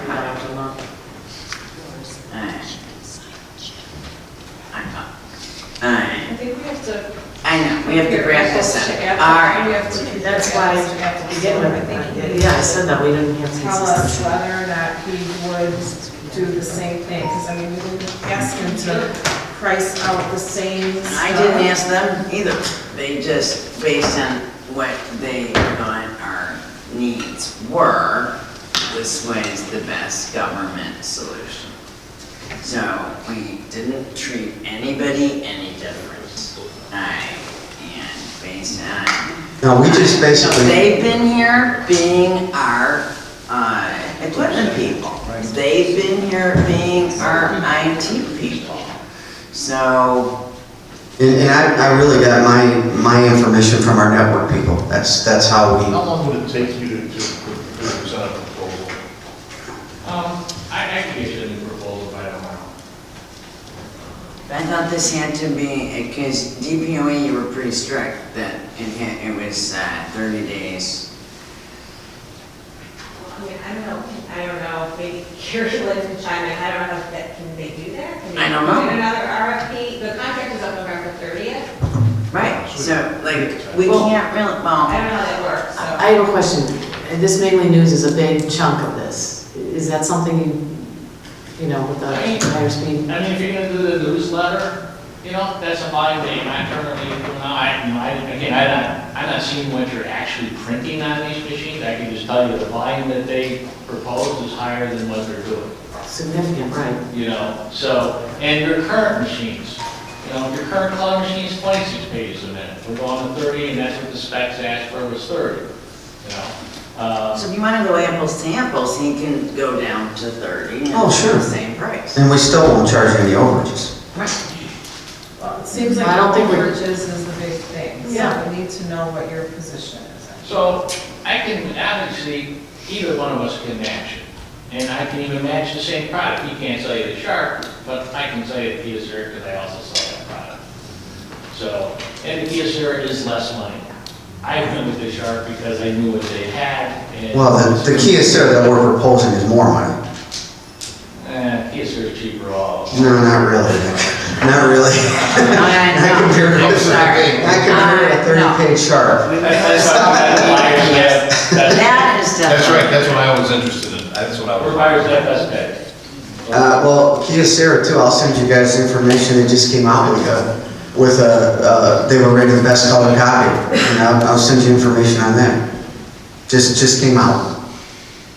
Just came out. Well, the overage is the big issue, like Claire said. Well, if you're gonna go 50,000, you're right, that's a big issue. Yeah, You're side, right. yeah. You know, And does the Sharp do the folding and the? we can add all that stuff, if that's what you want to do. And like I said, I can even propose the exact same machine.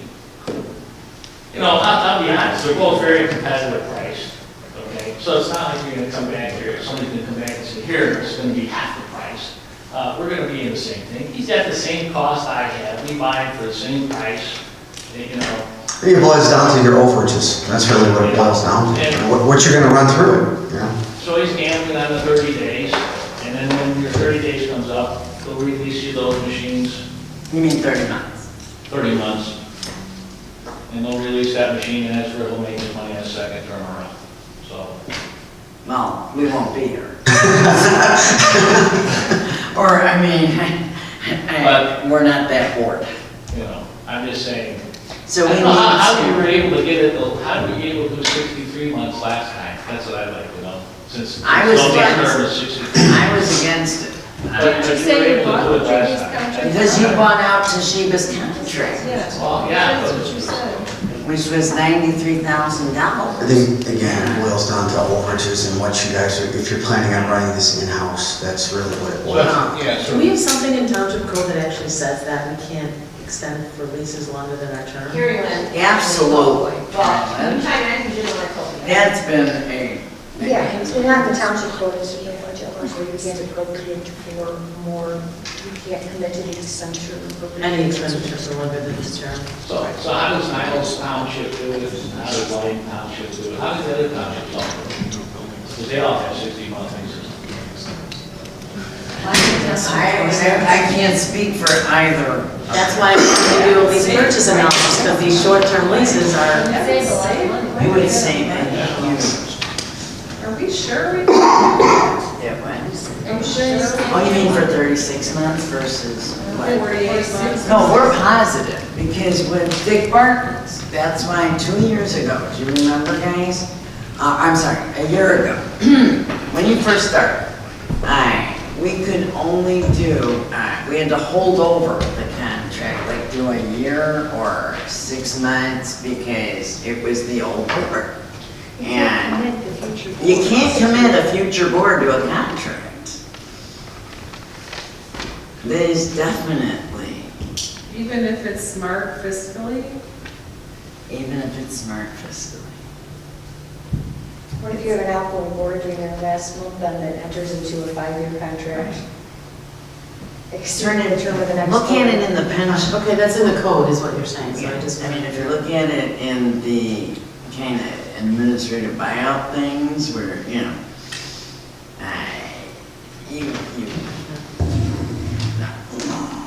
it is a hard and fast thing I learned just when I did Dick Barton's. At the beginning, I'd only asked you guys, I think, for an 8-month period to finish out so that we could get. But again, you can give us a proposal if you were to talk to Dana and get the firm numbers on what copies, numbers would Yeah, and the question would be is also you should look at, since he's talking 50,000, is it of the same item?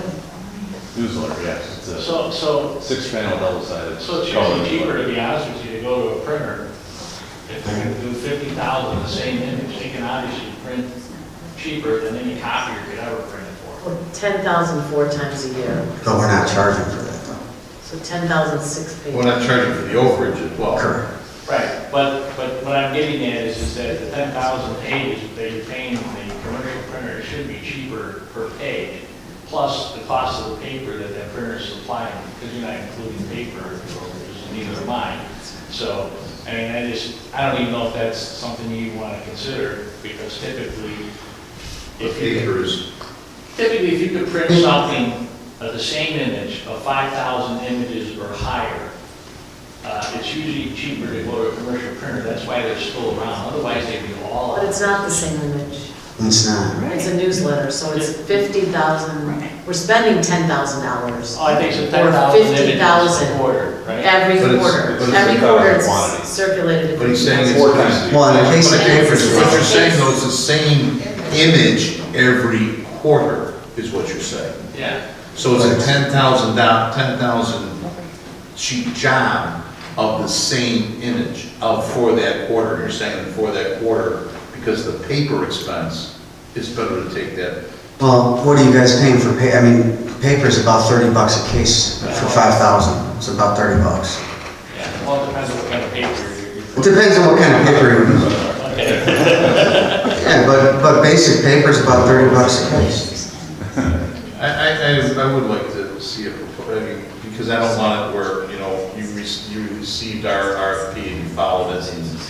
And I did. Yeah. Sorry. I think out of fair, it was such a short turnaround time, Yeah, it was. you know. So Well, we didn't even talk about the third proposal.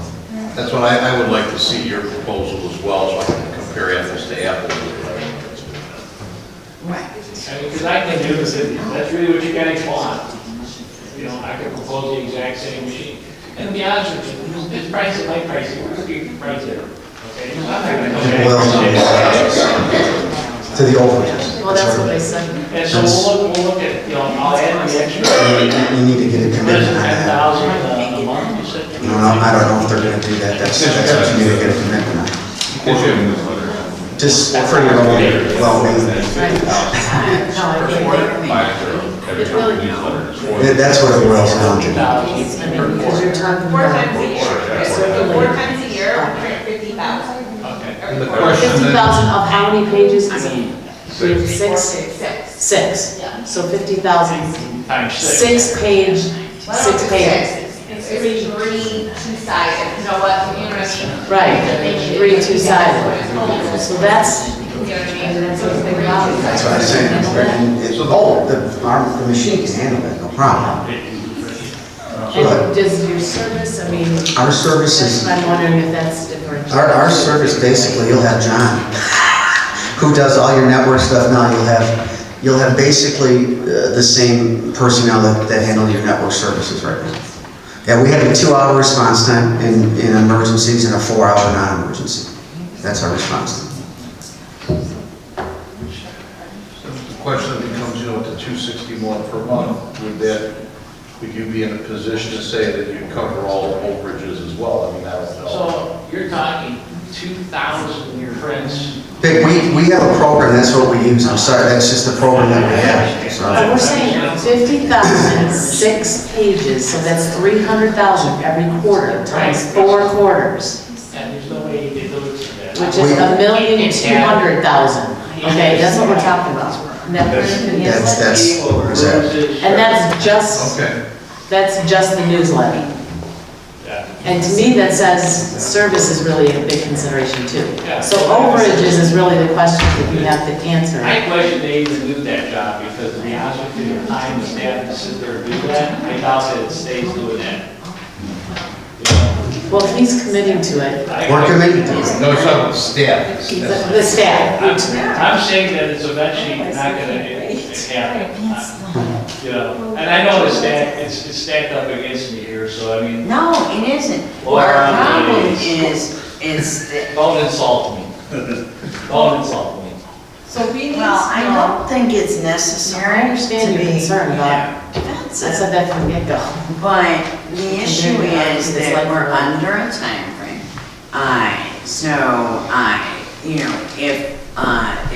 If both parties want to, give additional, options, It's all color.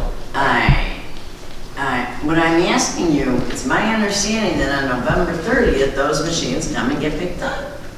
So we don't have, like, You don't have to. We can go another month.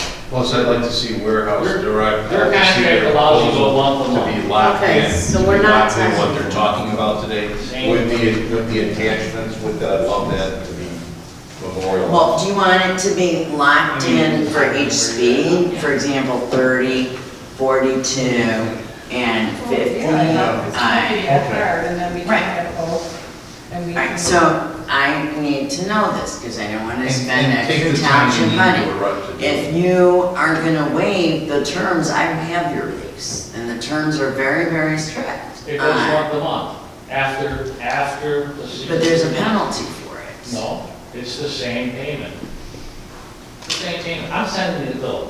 So if you want me to swear under oath that it's gonna be the same payment Well, no, on it's December not 1st, video. I will. You're on video, so, It will be the same payment as you're paying right now. alright, We gotta consider whether we're using the high glossy paper. or- Yeah. alright. That's a in-house, I mean, Dana Yeah, I can and send Vicky this, can give you, yeah. I use glossy for my photo exhibits for court, Yeah. and, Really makes a difference. It does. But we can use semi-gloss for mainly news, it doesn't have to be high gloss, I don't think it is. But, so, I guess my question is technically, how do we do this? What is it that you want to do? Well, because, under their lease, you had to send a letter of notice of termination, within a very specific time frame. Correct, Dana? It had to be, and correct me if I'm wrong, we had to send a letter You of. sent your letter in. Right, but it couldn't be longer than 30 days. It had to You be, had to send your letter in, and you did, and it's noted that you were going to end your lease. That's fine. But if you need another month, the monthly bill you'll get will be the same monthly bill that you just got for, well, you probably didn't get those, you probably got those. It's gonna be the December bill, okay? So, it's about 2,400 every month in the building.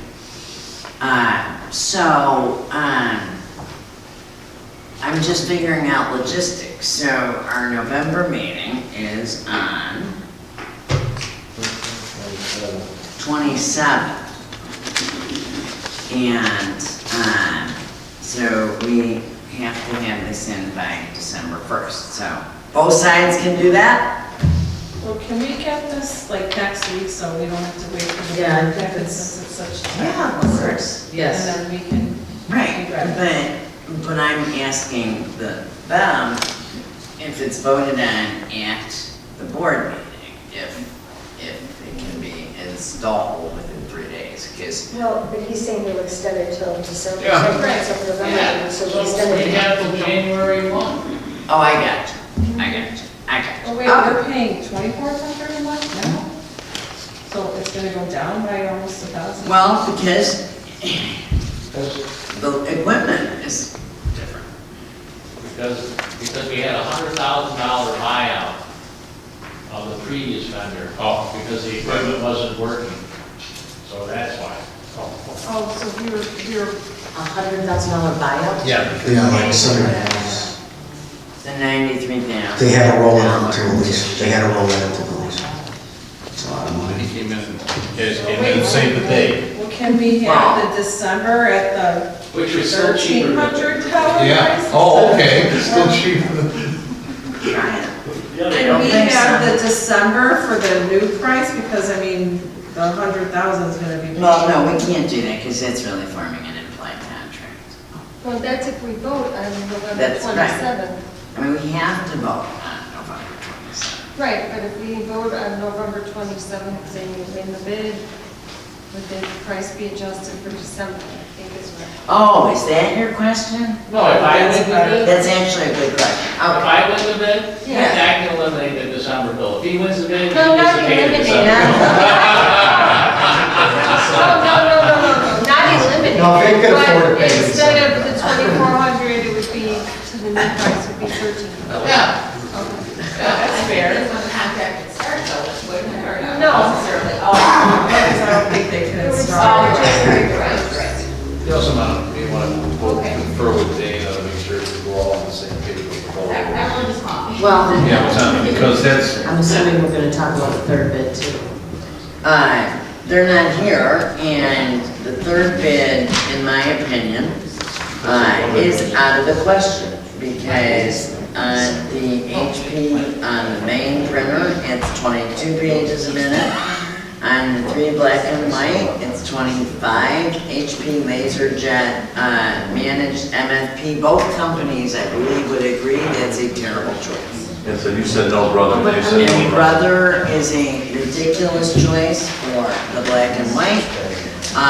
They also, if you notice, they changed, they do not include service under monthly pricing. It's $701.50 for the lease summary base rate, 38,000 copy print black, 254 base rate, 1,400 copy color. Well, there's no interactive board. Thank you. There's no what? Thank you. Oh, thank Thanks. you, Bob. Okay. There's no whiteboard.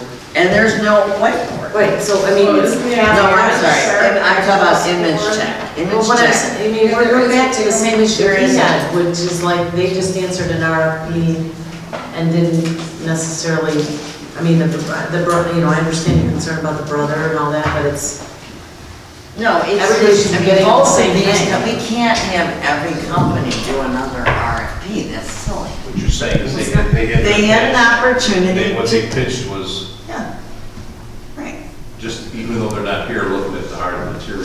right. And I think both of these people would agree that what they suggested. so we're gonna change the RFP, is what you're saying. No, We're gonna specify. I was just no. talking with Dana. I'm gonna answer the questions that you said that you could match that price with that machine. So you want to do the 50 page for the machine? I just want to get clarification. As long as you. And we need the 50 overage. And the overage included. And the for the whiteboard. 3. I personally think the other machines having the higher speed is The also. whiteboard and the 402s are 40 I pages get it. too. I have the whiteboard on my, Yeah, but theirs was bigger. I don't have a 77. What No, is no, it? 75. and we get it at the end. Yeah, I said that. I didn't even get it in there. But the Oh, size is different. I'll spell it out then. because I said I was doing what the RFP said, so if the RFP said that you could. Okay. at the end. Here's what, so basically, they would know if you can match that price with the same materials, We want to do the Kia Sarah for the black and white and the color. and 40 pages black and white. And I really think it's worth it for the black and white But- desktop too. But for the 11 other printers, you're comfortable with 40 pages per minute instead of 50, and he bid 50. I do too. Right, so you could go Maybe down. 40, right. I think. No, you have it it's worth reversed. it for Pricing on 40 and 50. No, I'm, We did 50 displays color. to 50 40 pages color. per minute. Right, it's 50 color, 40 black and white for Right, whatever. but then 11, Right, printers, my he's printers at fast. 50, and then Right. his were 40. Right. And I'll stay with my printers, they're better printers. I'm surprised you're not doing the Kia Sarah. We like the HP we have. And the HP is 40 pages per minute. Better printers. I have a question. HPs are much Yeah, better. but the, Much better. I love the Kia Sarah, and I love the HP, so, If we have a contract past our term, that means the first month that the new board is in place, they have to make all of these decisions? I mean, they won't know anything. Yeah, usually they don't like. I know. There's a. That's Wait, what we is did it? in Avon. Where in the code does it say? I'd like to just read it. There's a case law, I can get it. Oh, it's case law? Yeah. I don't want to create more legal fees to research. So the problem is now Isn't we're it gonna in the have. code, isn't it in the township code? It's in Not in the the, township. it's in the municipal, it's in the budget code, municipal code. The problem is, now it's not gonna So be what a code? third. The municipal code. And there's case law, I mean, There's tons I of can get it to cases. you. We have the issue. So, yeah, I mean, is it gonna be 29 or 28 months now instead of 30? Yeah, that's like, again, a new issue. I mean, I really did not vote on this. 29, right? Well, I mean, it could be 28 if you're going to January, it could be 28 months, correct? Am I correct? Would there be a difference in the price, George? Yeah, the price of, yeah, there'll be a difference because you're lowering the lease term. It'll be 29 months. It'll be 29. Yeah, it'd be 29, you're only adding another month. Well, yeah, It'd be 29 months. so it's still gonna affect the lease price. Right, it would have to be 29. So I'll, it doesn't matter, I'll do 29, to me, 1 month isn't gonna kill me. You folks, yeah, just maybe confer, like I said, confer with Dana, please. Okay.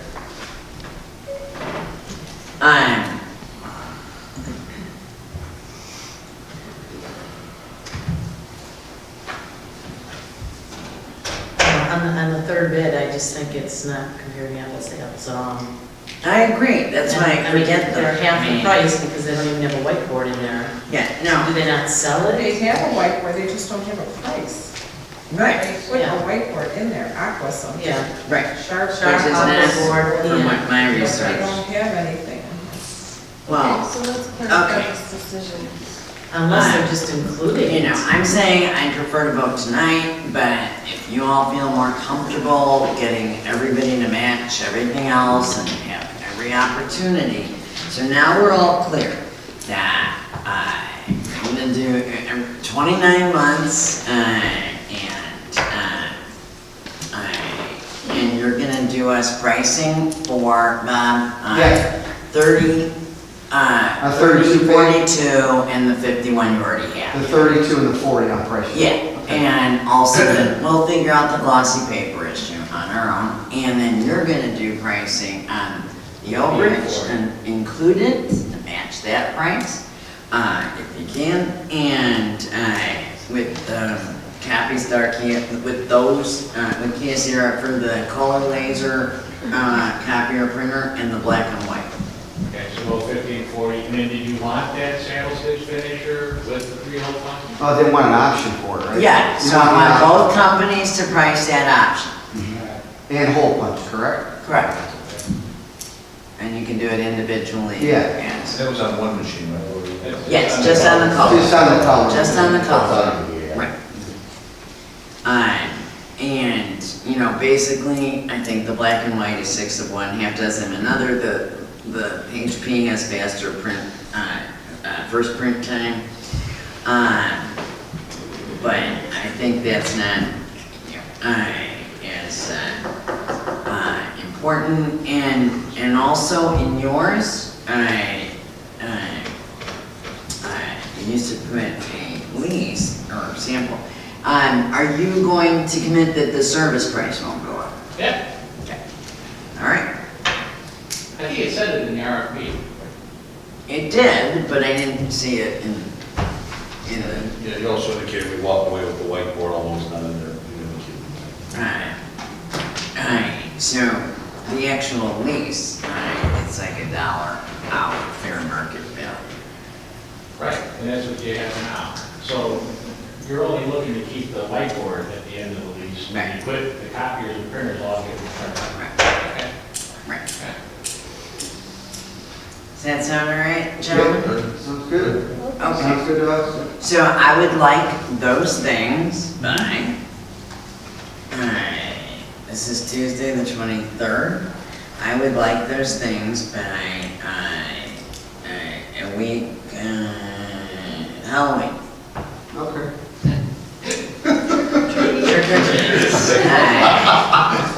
And then you will be prepared to vote at the meeting, and I want both sides in writing that all of this can be installed, the next day. I know, January 1st.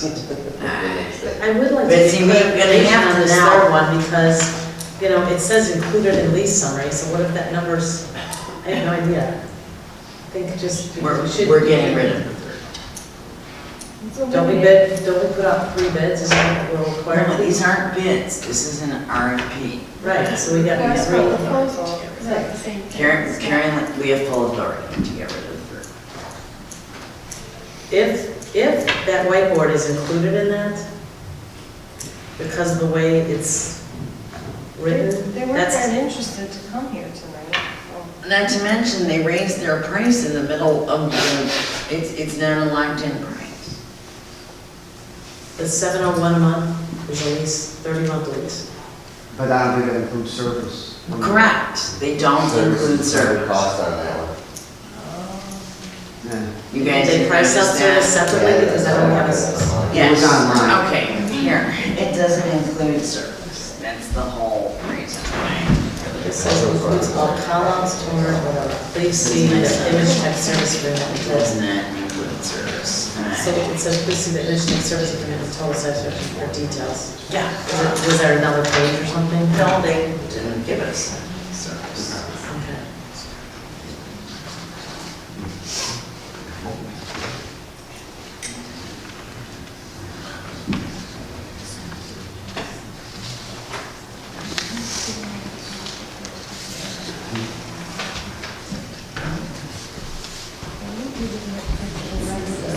Yeah, so November meeting is gonna be incredibly long this time. So just be prepared to vote. Aye, so we don't have, okay. Yeah, no motion was made, so, I thank you gentlemen all for coming. And the only reason I'm agreeing to this, is that I want the trustees to feel comfortable and I don't want Vic to feel,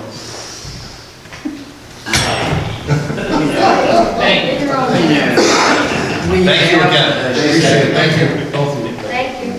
Thank you. Thank you. Oh, and then I need you all back here on the November meeting. Yeah. Okay. That's the 27th, November? Yeah. Okay. I mean, please.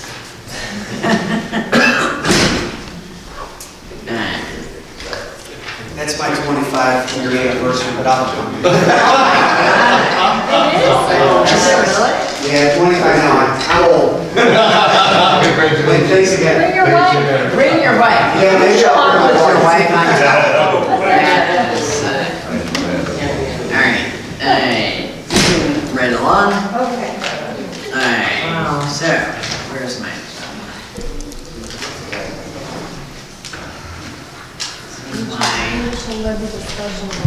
Initial levy discussion. We have a presenter. Mr. Porter, can you step right up? So we're gonna give a little overview of some of the things to keep in mind. We gave you samples. I'm not sure where one of the public commenters got the idea of raising the levy. But in any event, so this is literally our initial discussion, so that we can, since we have to vote in November. Ready? Ready? I'm ready. What's that? My name is Robert Porter, P-O-R-T-E-R. I work with Ansel Link. I'm usually brought in with all the levy and the budget issues, whether it be townships, park districts, whatever. I did 20 years as a township supervisor, 30 years as a park commissioner, and I do fire, library, all sorts of budgets all over the state on that. The staff and I met last week, and basically I wanted to listen more than talk about what was going on here, so I could get a better feel what maybe the agenda might be for what the board's trying to accomplish, what the township might be budgetarily trying to accomplish, and seeing where we can find some middle grounds or where you want to try and wind up. Just a broad overview on it is the CPI, which is the Consumer Price Index this year, is 2.1%. This is a tax cap county. That's where the bottom wire lays, at 2.1%. Your new growth is 1+ points in excess. So now there's another point laying across the other side of the bottom wire that you could reach out if you wanted to and grab it if that was the intent. So you got basically, we'll round it off. Let's say 3 points sitting on the tabletop that could be potentially here. I asked the staff to kind of talk and walk me through the system, and this township was doing the same mistake as a great number of other townships do. What they've been doing, and it's no reflection poorly on the staff or the elected officials in the past, they said, well, we want to compare it to last year's levy, we want to go up or down based on what that levy was last year. The levy is nothing more than an estimate of what could happen in the next year. Because in Cook County, you fly blind, you drive blind, and you hope the hell you'll hit the landing strip when you come in, because the dates when they release all this information, you've already taken some actions on some of your documents. So, yes. I don't mean to interrupt your That's right. presentation, but I'm not certain that we were comparing to the levy. We were comparing to actual expenditures, and that's what we were trying to. Well, I don't think I'm going to get there. I'm going to get there. Okay. So I said, where is the Cook County cut sheet? That's a term we use in the business. That's where the county says, this is actually what we're going to give you in cash for the year. And that's the number that you're going to use to project what percentage of requests you're going to go above that number. If you were to go up something, you can't reach it. But if you were to come over 5%, you got to do a truth in taxation. No matter what you do, you're not going to do that because you just couldn't even do it if you wanted to. So your levy last year was substantially more. The highway commissioner and his levy was really much closer, but the projections were higher, and the county said, based on the tax cap and some other variables, this is where you belong, so they pulled it back down to reality. So they know now what that hard number is the actual release of how much money you got produced off that levy last year. The levy is an estimate on that. The language is an So when you're referring to last year, is that 2017 or 2018? That would be 17, because the cash comes into the drawer in the 18th years. So I'm assuming you were on the board last December, so you voted on this instrument last year. So as this document moves forward, the county then makes the adjustments. They send out a fax in the middle of the night. They always seem to send it in the middle of the night, and then you have to make your calculation changes and so forth on that. And so if you don't make it, they'll make it for you. And so I'm sure the staff and the supervisor and so forth made those corrections and adjustments here. So now you're coming up, you've got your B&A out of the way, and I think you've had an amended B&A and so forth on here. The philosophical discussion comes in if you have too much, in your opinion, reserve, too much cash that's sitting in the drawer at the beginning of the fiscal year, reducing the levy can be part of the solution, but that's not the total solution. Reducing the levy every year or trying to go to zero or no increase whatsoever. If you want to, you never want to go zero, because then there's other problems like zero on a tax cap is zero the next year. But to reduce the levy means you're saying for eternity you're never going to capture that money back. So you're talking about the new construction. No, whatever the dollar. If you say I only want $500,000 and you left $100,000 on the tabletop, you're never going to get that $100,000 back ever again, because you have to start off where you left off the year before. So it may accomplish your goals now, but will accomplish the goals 15 years from now when all of a sudden, hey, we need a new building or we need something, and you need to start escalating. Now, if you have too much cash in the drawer, which is part of that B&A budget appropriation, I tend to use initials sometimes to show it up, then one of the solutions is to actually utilize or burn that reserve off by spending. If you want to keep cutting, if you want to cut the budget and cut the levy, you're doing a double hit here. You're not getting really, you need to get enough sufficient cash to make the adjustments. And staff and I had some discussions. I mean, one could have been, or just add 3 points to it, and then the most reality is you could get a 3% increase on your actual cash you got from the county next year. What I'm suggesting to you, because I think what I'm hearing is the board would like to send a message out, because you're really not the bad guys when it comes to the taxes. I hope you understand that. I mean, the schools are at 74%. Hell, the library is 2.5 times the size of your levy right now. I mean, they levy their socks off compared to what you guys are doing, and there's no disrespect to libraries, but they have a very high levy rate compared to what townships have. So 1.6, right? Well, we are. Yeah, but they're probably, without even looking them up, I bet they're around 18 cents on $100. And that's their ceiling rate probably, but I'm here to talk about libraries. We're here to kind of give you some feedback on what you might do on the budget, or on the levy. So the staff and I are talking, I think they gave you 2 proposals.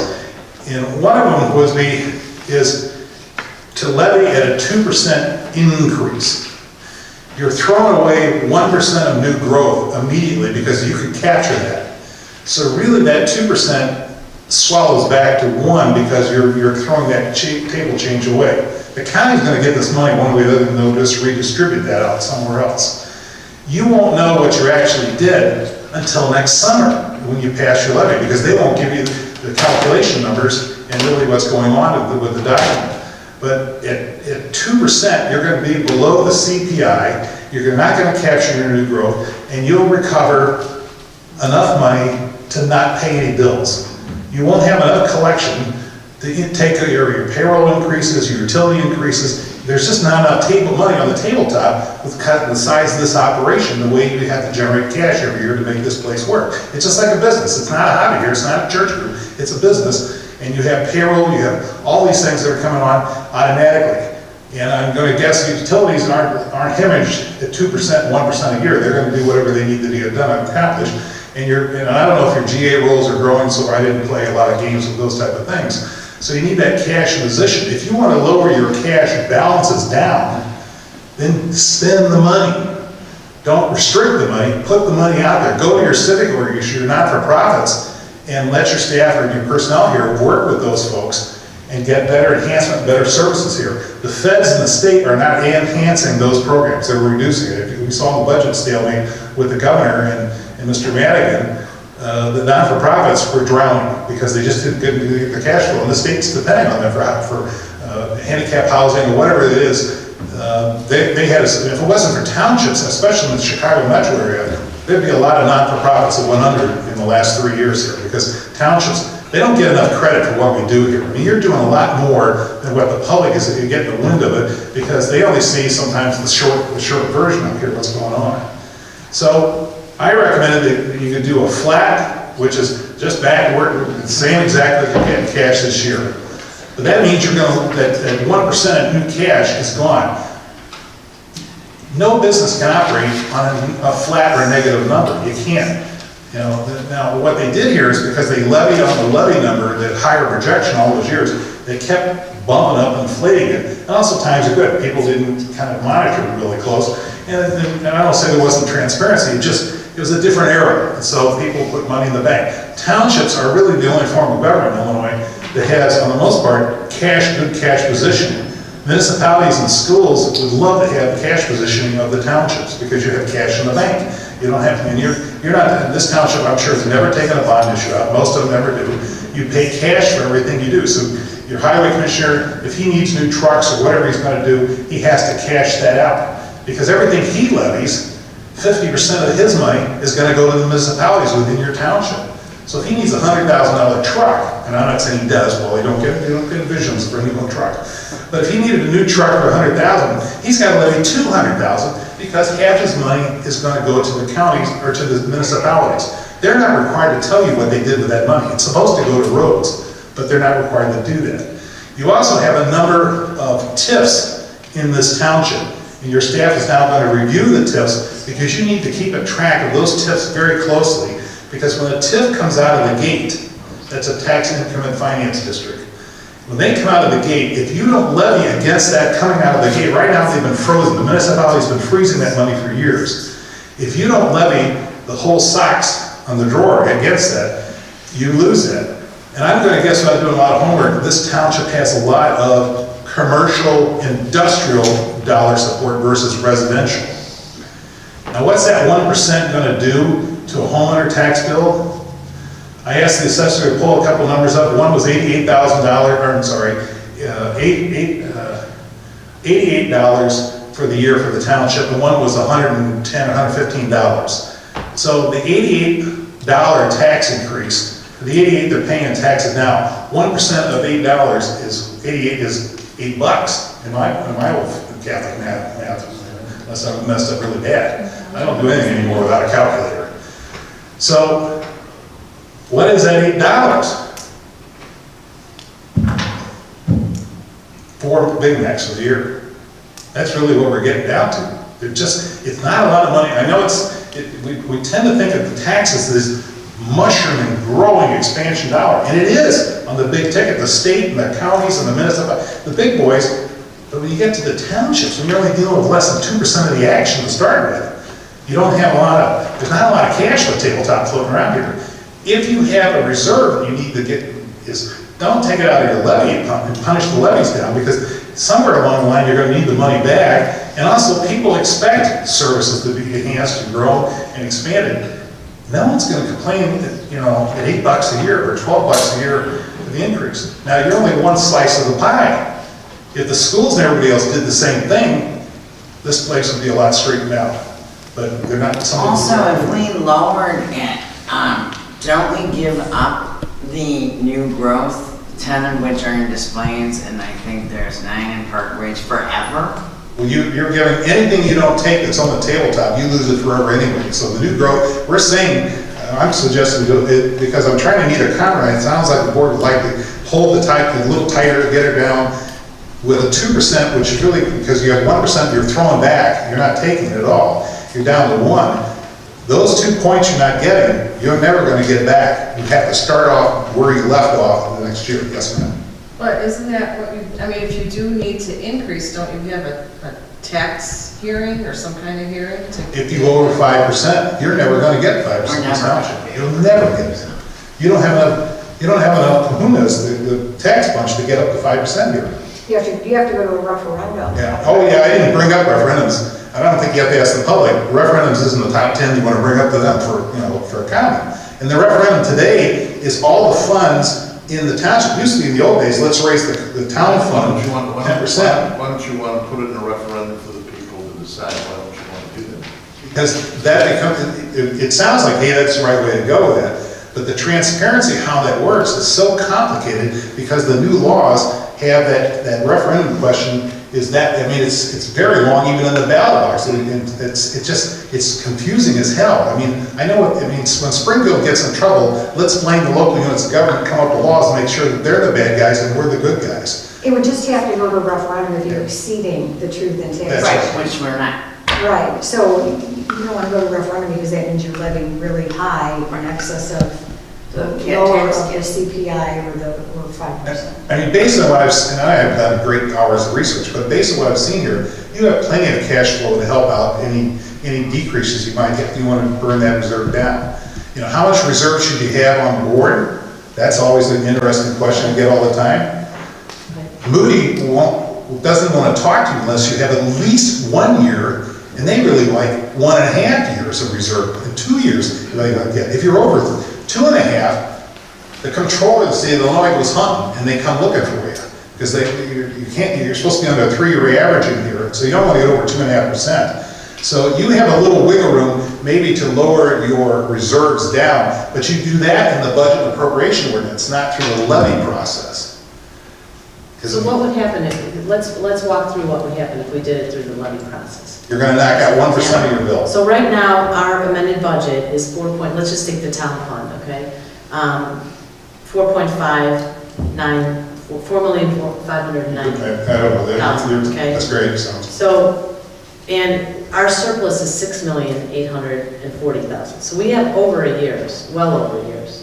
And you have about a year and a half. For your right? reserve. So why, if we go significantly lower than what our actual budget is to levy, because we have such a large, we were talking about doing a refund because our surplus, our reserve fund is so high. We've had people come up and speak in your spot and have said to us, why are you levying anything at all? You've got so much. We've got over 11 million in reserve between all 3 of our funds.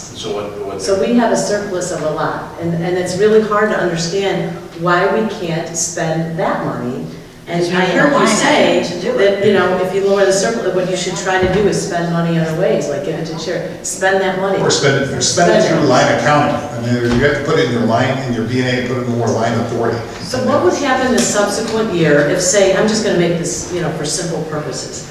Our budget's, you know, 4.5, and we only levy 3 million, okay? Because, or, you know, half. You lowered it $1.5 million, is what you're Yeah, saying. and then, you know, because then we still have a reserve of 6.8, I mean, even that seems ridiculously high. So, Yeah, over there. again, we're playing with hypotheticals. Right, So if you were to lower it down by $1.5 million, right, you can never recover the $1.5 million back unless you go back to referendum process. I mean, somebody say that's a good idea, some of the percenters say that. But it also means you cannot, in other words, you're accomplishing maybe your goals of your administration. The next goal may say, hey, we need to redo the building, or we need a larger surge of cash. We don't have that cash because we've been draining the bucket down. but capital fund is exclusive from that, right? Because until we set up a capital fund, so you could spend The some. capital fund can always be pulled out and moved to operational. So you could use that. If you want to put it in capital. The road district will set up in capital.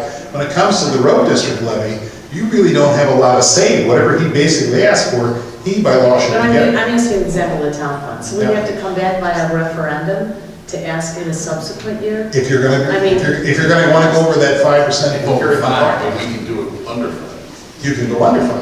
And that's why I'm suggesting to go at 2% or 1%, because you're still showing some positive growth. You're not talking very much, you're talking $3. I mean, it gets down to reality, how far do you want to drill it down? And your taxpayer is not upset at $2 and $3. They're upset when they get a $200 and $300 increase or a school increase, or, you know, that's where the ticket is, and that's the sacred cow. They can't do anything about that because that's the children's account. You're taking care of the welfare account. So what you're saying is, we have all this extra money in reserves. I had also mentioned that, why don't we give back a tax refund to taxpayers? And then I was taught, well, it's too expensive to do per taxpayer because the overhead is to give the money back. Then we'll address it in the levy. Then when we came up with the levy, then it was like, oh my gosh, the roof's gonna fall in if we cut the levy. And what you're saying is what you're saying, the third alternative is to spend the money because people want more programs anyway, and they'll be happy anyway, and just spend the money. Well, I'm No, gonna say he's go out saying and- have a vehicle in the budget to spend the money. So the vehicle in the budget, or however we're gonna You do can't it, just but you're go- saying to spend the money. If their goals are. We to tax lower the them reserve. for it. Right. And I'm saying maybe we shouldn't have done that in the first place. Well, if we Okay, spend and out of so why- surplus, if we spend out of our cash reserves, the subsequent year, when it comes to it, we would have to go to referendum, is what you're saying? No, No, Okay. Only if you're seeking more than 5%. I'm sorry, what? Only if we go over Only 5%. if we go over 5%. increase. So the following year, we can go for 4%. If CPI will let you go up there, and if you have new growth, you have so little new growth because you're so locked in, everything's built up out here. You don't have Kodak, and the Kodak's. well, no, there's 10 projects in Des Plaines that are going to come to fruition. Your challenge will be is if you have a TIF district come out of the gate, and that means it's coming back on the books for the first time, and you're saying, we could get another $200,000, or let's say $500,000 off that TIF, and not even affect anybody in this room because it's new cash on the tabletop, and you're saying, we don't want it. That lowers down their values, and also you can never get it back. I mean, we had a little park district in the central part of Cook County. They had a TIF, a UPS plant came out. That park district alone picked up $400,000 new in their budget, and not one homeowner got a bill. So watching the TIFs is critical. You know, I just encourage you very much to monitor that. I don't know if you have any TIFs coming up. Well, I had talked to Park Ridge Alderman that the one where Jason's Deli, which is now gone, that tip did come out, and I have to verify that because I've been researching, but it was a year or so ago. That'll lower your numbers down automatically. Right. So the thing that's concerning to me is, so if if you don't, you know,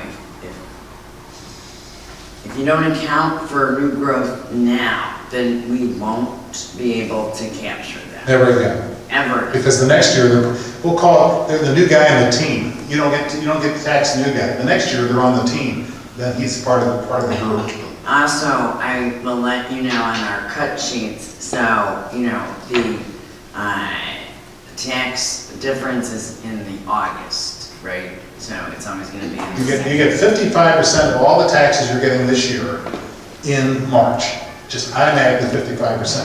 All the adjustments come in August. Guess what you've done? You've already done your levy and you've done your B&A before And so the adjustments come. Before they let you know. lost $250,000 from GA and $136,000 from town fund. I did look at my tax bill for August and it did not go down. So I think also what you're saying is this 0.1 or 1.0 or 2 is not lowering the tax bill. You're so small, you're not putting any impact on the big bubble. And That's then the aren't issue. you giving away people's money who have paid taxes here? I'm sorry? So since it's always a year behind, if we did lower it further, like they've already paid the property tax, and then you're giving it, Right, like with what we the cycle. did this year, this $250,000, that went back to Cook County, to other communities, to go to the people who pay for it. And, We and haven't paid for it, that's a year in arrears. Right. So we haven't paid for 2018, we haven't paid. No, but they paid their taxes, is what No, I'm we saying. have not paid 2018 real estate taxes yet. We pay those in 2019. Right. So how, I don't understand Right, how you're. so, but you're still giving away, because you now lowered, like, you're not capturing new growth, you can't do that, right? Because we, like you said, they did get your word, and, so we gave that up. And then, so, I'm sorry, so what you're saying is that the answer is to increase your levy by 2% and to, as far as reserves, spend it with line items or whatever, but just spend it. if that's one of your goals. And I'm not here telling you what the. Right, I mean, that's what you're saying. These are some of the philosophical approaches you can do on this. You know, because your 1% of actual cash, because we're throwing that 1% away in new growth, is probably going to be under $90,000 in this entire town fund. And like you say, it's too bad that the other governmental bodies don't do exactly what I'm suggesting. They're just not going to do it. The taxpayers don't understand the great bang for the buck they're getting out of townships. We don't do a great job maybe marketing what we do. We're also taking care of some of the population they don't want to know about, the general assistance, the lower income, the drug awareness programs. We're picking up a lot of the programs that the cities and the state and the county used to do, and they dumped up, they jettisoned off. And townships have been picking that up over the last 25 years, all these other programs. They're taking on all this additional load and so forth. So I have a question about, District 207 here in this area is planning on trying to, a referendum to issue a bond for about $150 million to improve 3 of the schools. If we're sitting on $6 million, is there a way that we can shuffle $3 million of that to go towards that, to which would hopefully reduce the bond? Well, I'm just trying to think of a way to. actually, I should take a step back and I should go to legal counsel next to you, but I would tend to think is all my attorneys and I've learned is an intergovernmental agreement does everything if you want That's what I if you want to thought. massage it. To me, that's a great way to get, help reduce it, and it's a true savings to the taxpayer. That's $3 million now that doesn't have to be levied in bond. Just remember, the faster you burn off your reserve, then if you burn off your levy, I don't disagree, and I'm with you that the levy should continue to be raised, but that's a great way to get rid of the surplus that should still be a tax savings to the people in Maine Township. you just had passports levying a lot of money and not using the money. And there could be various reasons why it happened. Maybe a project didn't happen, I don't know what happened. But but I would not go below, and again, I guess it's the beanie on my head, is to really get below much more than a year under. Because if you did have to go to a bond, all of a sudden, hey, we need to fix our place up. Moody's gonna say, hey, I remember I had to go to New York and the lady on a park district bond, and she said, well, we would prefer you to have 2 years of reserve. And I said real bluntly, if I had 2 years of reserve, I would not be flying to New York with a counselor. I could cash this out and handle my own financing. But I had 8 months of reserve. And it just wasn't enough for the board wanting to build a $3 million building, which is nothing up here. $3 million, my town down south, that was a lot of cash. And the other thing is that if really what your goal is to get the money, either to provide property tax relief to the taxpayers, you'd be better off increasing the levy and then doing an abatement. You do that too, I didn't even bring Extra monies instead of lowering the levy. Because if you lower the levy, you're not, like I said, you're not going to be able to get it back. But if you levy at the same rate, or if you increase the levy and then abate it back to the taxpayers, they get the money back in their pockets, but you still have the ability to levy. That's a fantastic theory, but I lived with a year of this where I wanted to abate back. I said, no way, it's way too expensive per taxpayer, so that didn't fly, but don't worry, when we get to the levy, we'll cut the levy. And then when we got to the levy, I took more arrows on that one, because if we reduce the levy, you're leaving money off, you're losing money off the table, etc. So what was the bottom line? The bottom line is that there was no abatement. Now, if it's not an option, now if that is an option where we can abate, then I would definitely want to consider that. But we went through this for months and debated for months, and it was a difficult debate. But You just pass an ordinance and you file it with the county, and the county returns the money to the taxpayers. She's absolutely right, but if you're gonna do an abatement, you gotta do it before they release the tax approval. In other words, once they say here's the money going out the door, they won't do abatements. So you got about 2 or 3 months in next year, January, February, March, you gotta get it done. So I think the difference is we were talking about a rebate, not Yeah, an abatement. that's a Yeah, there's a difference, we already have that money. Right. No one ever mentioned, I'm glad you did, no one ever mentioned putting it about that. That's on my note here, abatement was the next topic. Actually. I tried to tell you last year. No, it's not. And nobody was. Thank you. So if you're going to do an abatement, if that's one of the options, and you can deal with legal counsel, then you could consider even going to 3% and then abate back 2 points of it back. That way you didn't lose your positioning for the tax structure for the following year. You need to verify that with the county, and council can work with you to get that organized. And then county's not redistributing your funds to Correct. whoever. I don't know if I helped you or hurt you get more. No, I think you opened some great options. I don't know if, and I think it's a much better option than saying we're going to give the money to the schools in anticipating the schools to reduce what more they're going to demand. Historically, they've never done. I've never seen the sun come up in the west in the mornings. Yeah, so, but the abatement idea, that's. But at the same time, And understand the levy more, I do. I'm not here to talk about your B&A, but make sure you don't cut your B&A so tight you can't meet your actual expenses. And then you have to do those amended budget and appropriation ordinances, and that just gets, then you got to send new timestamps, you got to go through a lot of hoops and whistles. Just get her done right the first time, and get your staff to get the right numbers to you, and then approve. But we also need to spend on the reserves or maybe tax rate adjustments. That's correct. for having to- So you need to find some way to burn some reserve off on that. Now, if you're going to abate the whole round, that, again, we're only talking $100,000, so you got $2 million. I don't say you have to jettison, but you got to start thinking about it.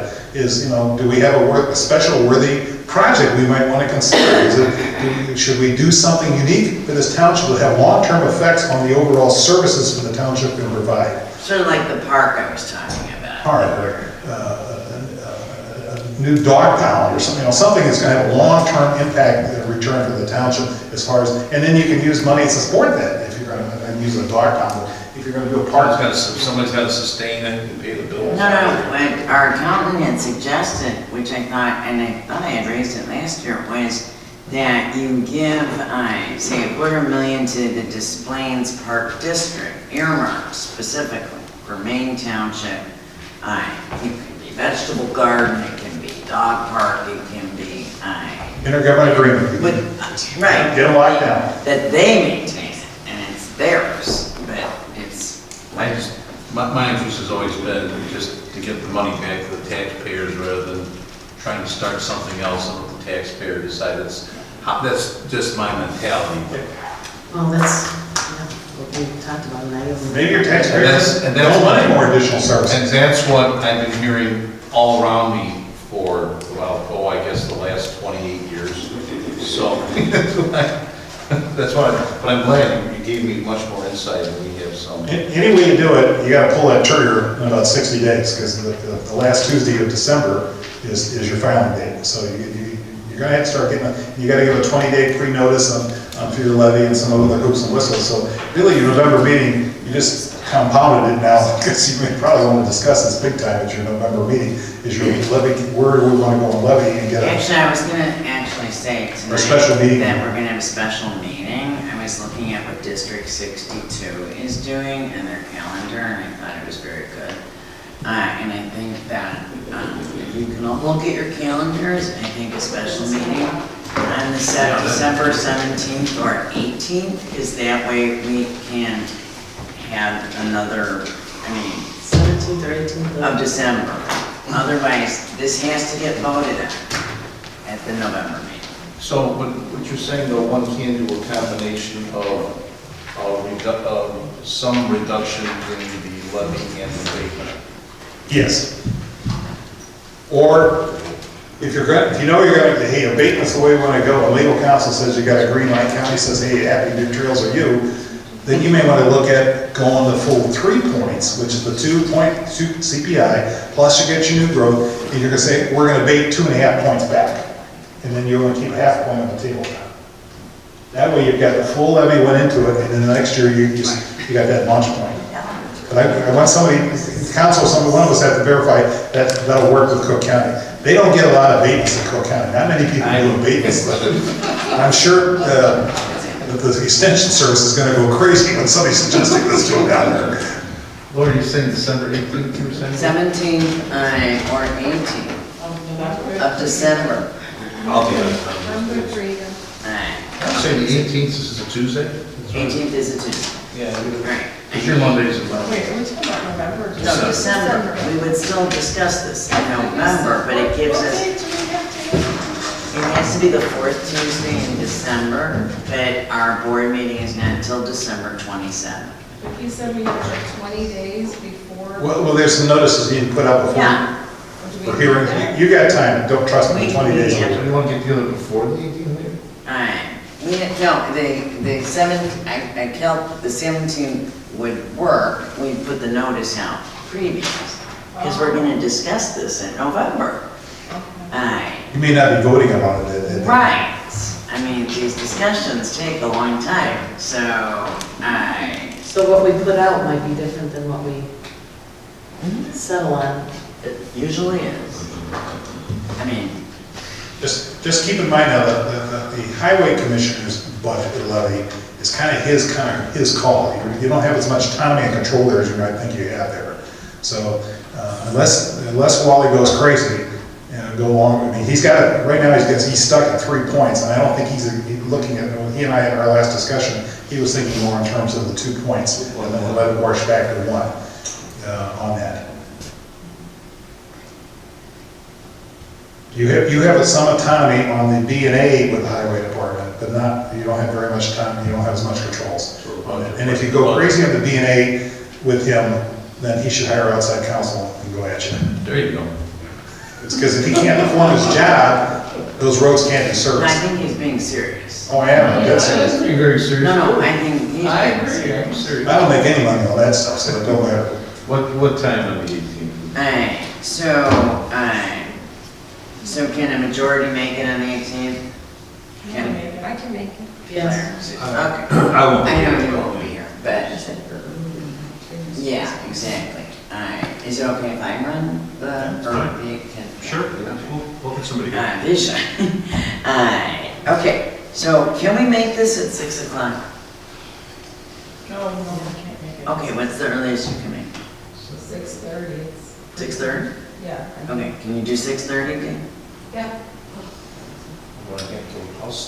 Uh-huh. Okay. Just because we have to vote Now, if by some miracle we can do that in November, but,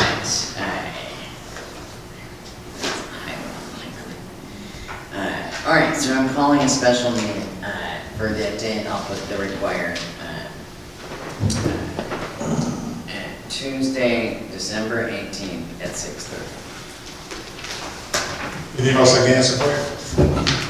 Happy trails. Thank you very Thank much, you, Bob. Bob. Thanks, Bob. Question? No, not a question. Can I give my one paragraph report now, because I gotta get to Round Lake by 8 o'clock in the morning tomorrow? Yes. The big thing we did this last month was at our auction of the surplus that we voted on a couple months ago. Not all of the items, but the majority of them. If the last transaction comes through, we will gross $55,000. So that can go into the equipment fund.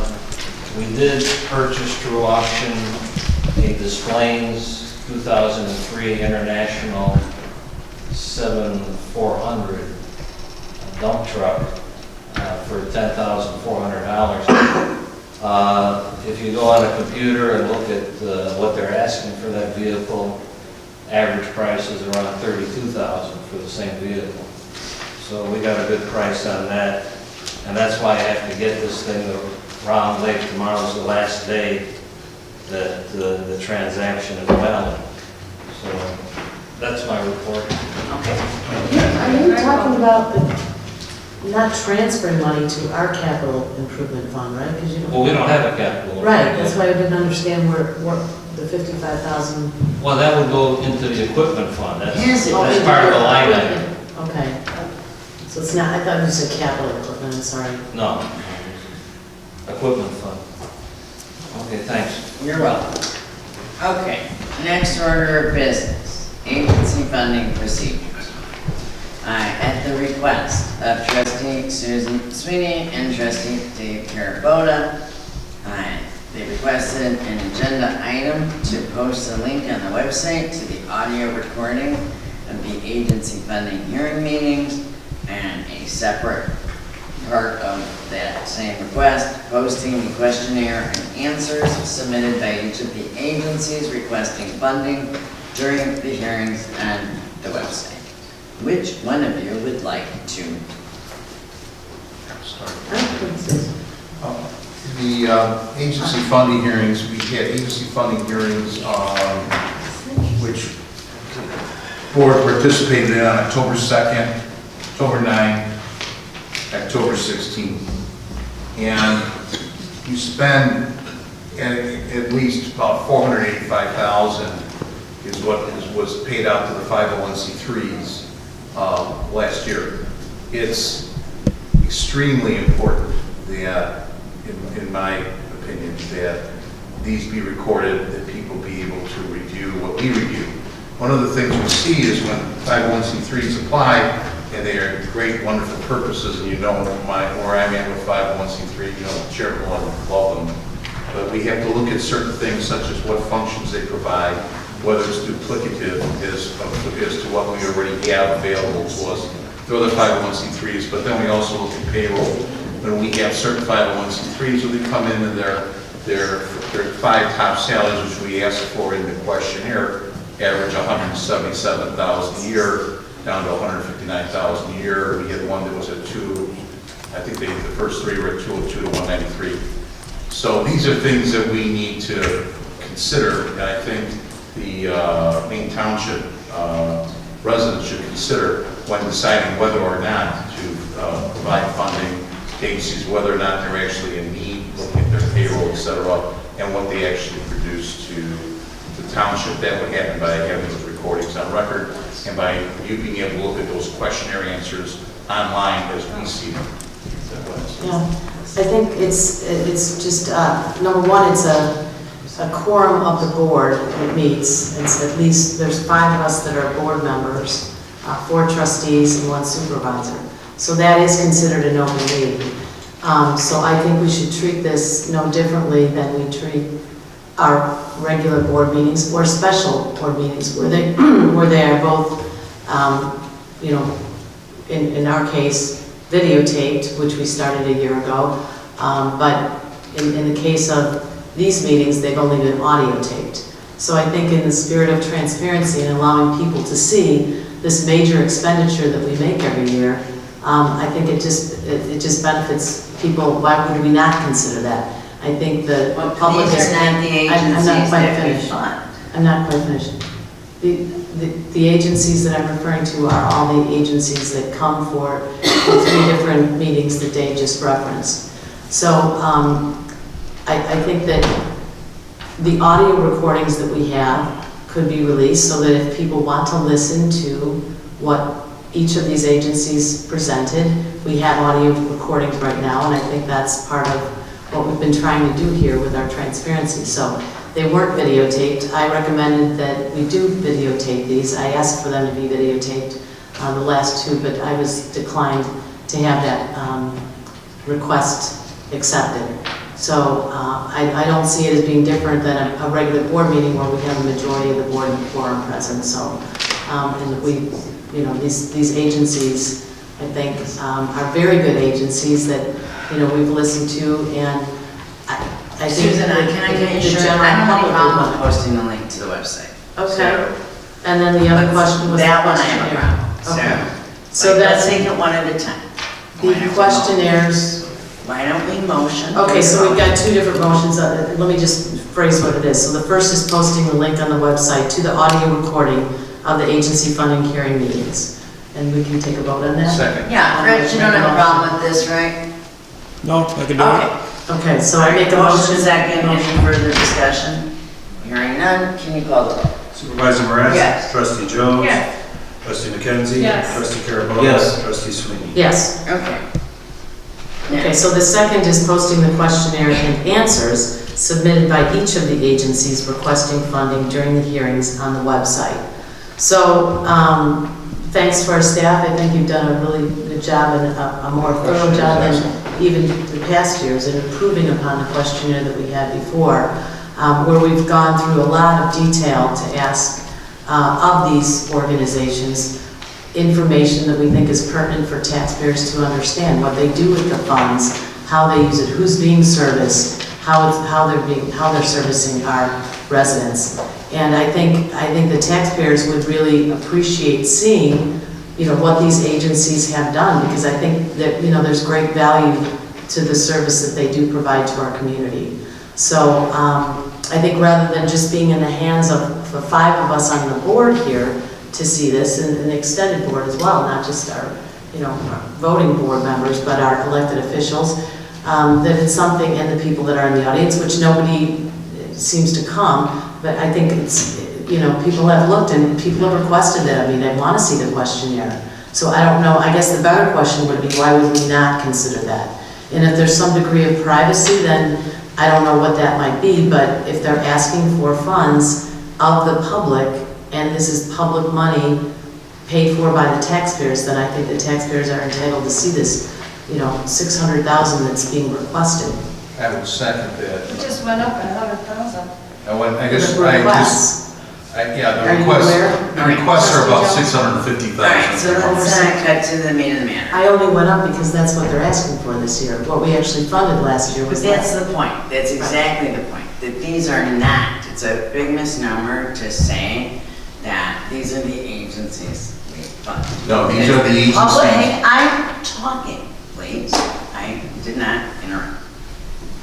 The agencies we fund are actually discussed and voted on at a public meeting. And all of the meetings had been considered in the past, that can totally change, to be advisory meetings that were to ask additional questions about the applications. And we have never, in the past, told these agencies as a condition of funding that their information would be posted on the website. Having said all that, I'm totally in favor of transparency. I think Clara McKenzie had the best compromise solution when I discussed this issue with her. And that is to, and our attorney said other townships do this, to have them available in the office, should somebody want to see them. Because then we haven't violated the privacy, potential privacy of the information that they are giving, if there was privacy information with respect to clients or salary or things like that. And number two, it's open, transparent, and they can see it. And that was So Trustee why- McKenzie's if that- suggestion. I think it was very well taken. I agree. Thank you. I haven't heard that before, but, I talked to her, you know, you sent me a lot of emails about videotaping, so she sent me, you know, we talked about this issue. okay. What would be the difference then for that particular client if they were concerned about privacy? If somebody could access whatever they wanted to see, you know, I mean, access the full report, what is the difference? You're allowing for it if they come in, but you're not allowing for the convenience of people and taxpayers that are paying for this and funding it to see it. I said it was a compromise. Because I personally don't think that you can sua sponte or should sua sponte if you're truly interested in funding these agencies and not putting more hurdles in their way. I don't think that you can sua sponte change the rules midstream during the current year that you have. But I'll take you at your word that you've had a lot of requests. I had never had a request in 16 years to ever see an agency funding application, ever. Can I ask the legal counsel to give us a ruling on that, whether? A ruling on. On what? What She the gave lawyer me just the talked legal. about. You said you don't think you can sue us on it. Well, I mean, they're public records if people want to see them, but I mean, you do ask in the applications for the top 3 highest income Five. earners. Five. I mean, so they have people who are not members of the public, their incomes listed and things like that. So, I mean, I would still, even if you're going to post them on the website, I would want to see them with their personal information. Which is then gonna be a lot of. But there's a difference between people who are interested in them, wanting to come in and maybe have to go look at them, versus just having that posted on the. So, I mean, both are legal. It's a policy decision. Both are legal. Again, we're talking not about agencies that we fund. That's not the limit. It's a much bigger set. It includes all the agencies that come before us asking us for funds. Okay, so that's number one. And number two is, I can see the point of sua sponte changing, where, by the way, we're putting this on the website. But I would say to consider this as an option, but then also henceforth, the next years that come up, we let them know that it goes on, that it goes online. Okay, so for people to see. I don't think you can, I mean, I don't think it would be a wise thing to just put this year's questionnaires online when we didn't tell everybody. And we're gonna be doing that Which is a really good point. public, I think, you know, it just So if we doesn't can feel do, right. so henceforth though, if I have Well, I to, think we have to vote on the No, policy. we'll vote on that. you know. You know, when we, and I agree though, I mean, you know, we'll change a lot of things on that possibly. But then Rich, at least when, you know, sends out the applications and Chris, you know, can tell them, you know, just to let you know, these will be going online or potentially going online if they need to sign some type of consent. Okay, well, since no motion was made, then are we all in agreement on I need this? a motion. We don't need a motion. If you're in agreement. No, I'd like to make a motion. I'd like to take a vote. All right, have at it. I'd like to make a motion to post the questionnaire and answers that were submitted by each of the agencies requesting funding during the hearings on the website. Second. All right, having a motion and a second, is there any further discussion? Well, I'd like to amend the motion. Okay, I'd like to amend the motion to not post them on the website at this time, because for the reasons that were just discussed, and to make them available to anyone in the public that would like to view them. I'll second that. Having a motion and a second on the amendment, is there any discussion on, oh, there is no discussion left. Can we call the roll, please? Well, if we vote on that, then I still want my, and that passes. I'm not against that motion if that's, my motion fails. So, I still can do, that's what I I'm saying. have no idea what Lily said. Can you call the roll? Supervisor Moran? Yes. Trustee Jones? Yes. Trustee McKenzie? Yes. Trustee Carabota? No. Trustee Sweeney? I would say no, but I do want my vote, that's because I want my amendment to be considered, and if that's voted down, then so be it. Yours is not Then I an would want it amendment. on this site, as I think trustee Carabota probably would as well. Yours is not an amendment. It was a motion. Right. Okay. Okay, no. Okay. All right, motion carried. So where does that if she wants, It passed. I mean, motion passed. So now if she wants a vote on The the original amended motion, motion can we go passed. back and The do? amended motion passed, right? I know it was amended, so how do, we can't vote on the original because it was amended. Okay, apparently, so we're done. I mean, your vote's registered. Yep. The question would be in future years for posting on the website, would a motion be required for that at this point for future years? And can we get that passed tonight? No, because number one, that's not on the agenda for future years. It really isn't, as a policy. And number two, it's premature. I mean, I'm gonna be, you know, I'll say it right here. I'm okay with it, like, I don't think you're gonna have a problem. But obviously, we just have to, we're a year away, so we got enough. So right now, they're available by whoever is interested comes into the office to get their. Correct. Correct. And that's for the current year. Correct. And henceforth. Correct. And then the change it henceforth, where it's posted But online. once we manage to get through these policies and procedures we've been tabling, like every month, like let's not. Well, he's in the middle of his question. I mean, we could make a vote today about future years because it's actually on the agenda to talk about posting, whether it's this or not. I'm just answering his question. You can disagree with it, I'm just saying it's not like it's not on the agenda, it is. If there's no. It's not on the agenda for next year. It's on the agenda for the agency funding and agencies this year. Well, it doesn't state. Oh, come on. Well, I'm just saying, your wordsmithing too to say that, so, I mean, we can defer are you? Yeah, it's not trying to be difficult. This is sort of silly. I can raise it again. Yeah, I mean, it's just, we have a lot more to get. But I agree with you, I think the agenda item is broad enough to incorporate, but I'll bring it up later. Thank you, I appreciate it.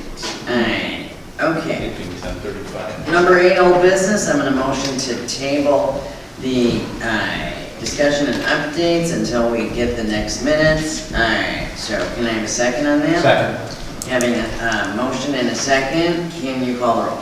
Supervisor Moran? Yes. Trustee Jones? Yes. Trustee McKenzie? Yes. Trustee Carabota? Yes. Trustee Sweeney? All I would right, just like to ask before I vote on that, were there corrections and redactions? I thought there were no. I thought that's. yes. It's just. Okay, yes. Yes. And I would like to make a recommendation, Laura, if I could. I know I'm interrupting you, but I just want to ask. I think instead of, since we've had policies on the table for 8 months now that we haven't gotten to. I'm not toiling, I'm trying to get to them. I would like to, but you put a new one in this month about the request of attorney Well- time. And I think that, record retention and passing financial and other We're records going should in be the discussed order of first. time, Susan, I'm sorry. Can we please just get to it? That's a brand new, every single month we It defer was this. on last And month.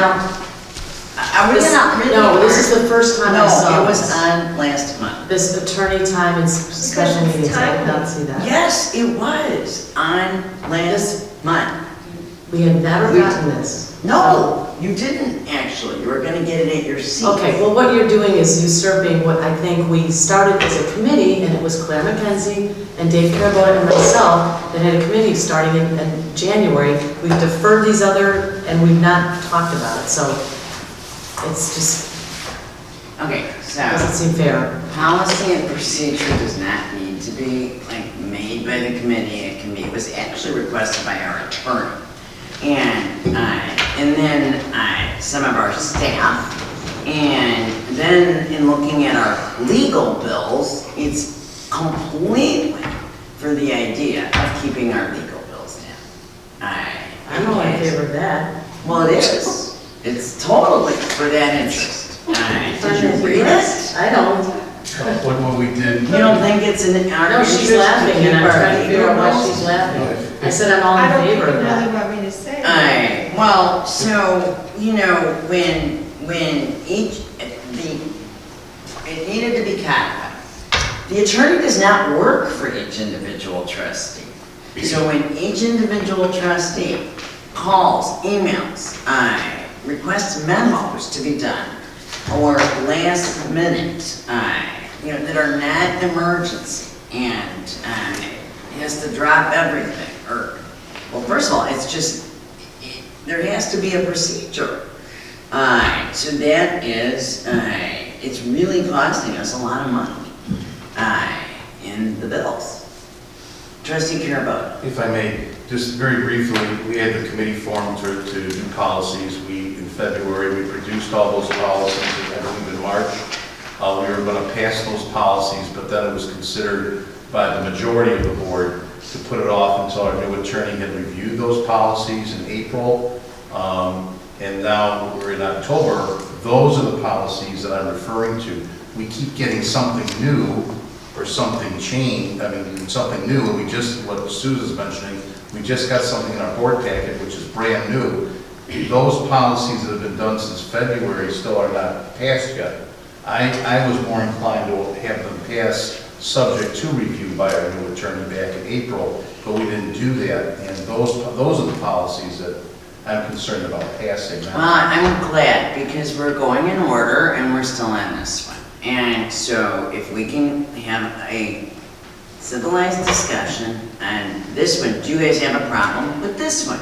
You Yes. do? Okay, and tell us what it is. Well, first of all, I think that,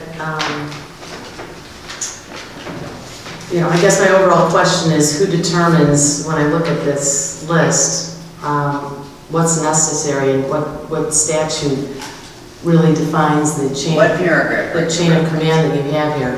Well, what you've asked us to do is if we have a request to go to somebody, you know, to go to the supervisor or the administrator first. We're not starting at 1. So, well, she asked me what parts do I have an issue with, and so I was just speaking in Well, general. I mean, Want to you talk about it? clearly won't have a problem with number 1 or number 2, because number 2 doesn't even apply. So, I don't know why you'd have a problem with 1 or 2.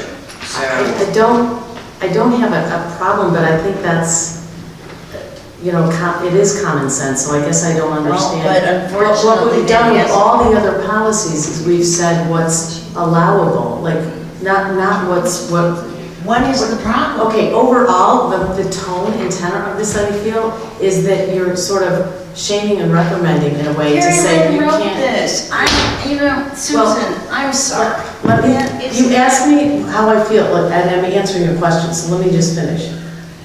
It's showing how how not just myself, but as a trustee, the rest of us as well, are restricted. And so what I'd rather do is say, okay, it takes, just like we did in all the other policies we wrote, I think this makes sense, Carrie Lynn, it takes more than one if it takes more than one trustee, and we need a second, then that's the way it should be. But if we have a second to call the attorney? You know, yeah, to contact the attorney. I mean, why is it? You can't conduct board business via email. Come on. Wait, what? Give me an example. Let's use the example of the last meeting. Is that what you're referring to, the last time I talked No, to I'm Carrie? talking about. Okay, I was really concerned about the Open Meetings Act, because I thought we violated it. So No, I know but I have had such limited time talking to Carrie Lynn on one hand probably that I can talk about. There were That I make phone calls. No, I have been extremely frugal. No, I haven't. And I haven't questioned the 5 hours you spent with general assistants talking about things, or hours and hours and hours. I'm a supervisor, and I'm also the head of general Okay, assistance. and I understand that. And I understand that. And I said I have not You questioned. don't. I said I have not questioned. Okay. I have not. We're going to have a I have discussion not been sure. of this. This is coming from the person who contacted the attorney 14 times for the investigation. No. Yes, you did, 14 times. You're counting status update. No, Is the report out. We have So to pay I'm not gonna the go attorney through. every time. That is not billable, and Carrie Lynn has It even was said that to me. billable. So Things like I'm not gonna go through that. You That's got not. charged, we got charged 4 Injecting times more politics from into your. this It's not is not- politics. No, I'm talking about what happened. That's what happened. So, What? 14 times. This is really beneath you, really? That you are like claiming you didn't contact them 14 times? You literally contacted Karen Lynn and myself and Dana in the past week 30 times with respect to this video. I have 30 emails. I don't think you have 30 emails. Yes, I from me. do. I don't, Better. I do. No. Okay? I'll produce them all. Open Meetings Act required that we had Okay, 48 I'm not hours notice, discussing nothing was the open- posted. If we would have wanted to have a violation, that's what I was concerned about. I understand. So restricting my ability to talk to the attorney to ask She gave when nothing was an answer. posted on the site, I can review the statute. I literally, She gave I literally, the I know she answer, did, and I got that printed out. but you and- wouldn't accept it. No, I did too accept it. I finally got it. You know how many emails it took to get that? Because you wouldn't even acknowledge to me that whether it was posted or not. That is, And I said, I'm asking a simple question. According to the Open Meetings Act, it is required to be posted at the principal place of where I'm calling you out of order on this because that is. I would be happy. I've got the whole string of emails here. I've got it. But the And I was going to cite it. The point is that that's not even, I'm talking about things like August 1st, personally hiring Carrie Lynn to write a memorandum of law about motions to amend. Still referencing back to the raises, because you couldn't let it alone. We weren't allowing motion to amends to be voted on like we just did now. It's not your position as a Okay, we were not following Robert's rules. We flat out were not following Robert's rules for multitude of meetings, which caused several votes to go down that were inappropriate. And it had a You big mean that effect. you lost? Right. You think they're inappropriate? Of course. Because you Yes, lost? because the motion to Because amend you was lost. not considered. No, because you lost. Because it went back to the maker of the motion, who got to decide. So it's a dictatorship when you do that. If you go back to the maker of the motion, that defies everything that Robert's That's Rules stands for. democracy, but The you can't minority vote has to be considered a motion to amend I'm just first, gonna let and you then you talk go as back long to as the you wanna original. talk. But I'm just stating a fact. And when we're not following these things, we haven't done it for decades. I mean, I can't help that when I come in new and I'm correcting this, it's got to be I know, done. because We that's did it what right you're tonight. doing. This was, I lost, we did it right, she made an amendment, that's what was voted on. And you tried to change it. And that's what it was. That's what it was. Then you No, tried I to change it didn't. for next year. I mean, you I tried to do raise that every time. And then I'm you call the following attorney. the rules So and what's the the governing. problem with this memo? The first problem that I have a question is when it says staff requests to contact the attorney, do I? That's none of your guys' concern, Why is it not mine? because that's staff request. Okay, so one of my question was, am I included in the definition of staff? No, clearly not, because number 3 is board member request to So, contact the attorney. so the first clarification I want, I understand that paragraph 2 starts staff requests, paragraph 3 says board member requests. I want, for paragraph 2, at a minimum, I want staff requests, and in parentheses, does not include board members. That's fine. That was mine. Anything else? So, you read number 3. So, I mean. Board member requests to contact the attorney if a township board member requires a legal opinion related to You the get a township. choice. Was this Supervisor included or so that administrator. people can see this? I don't know if this was included in the board packets. Was this included in the board packets? Yes. Okay. So right now, I mean, as not I- cards, but as- online. As I Okay. sit here this evening, if I would like to make get a legal opinion from our attorney, I do not have to run it through you or the town administrator as I sit here tonight. Is that correct? Right this second, no. That's Right what's now, if I last in the approve support. this, so if I approve this, I cannot contact the attorney, I have to go through you.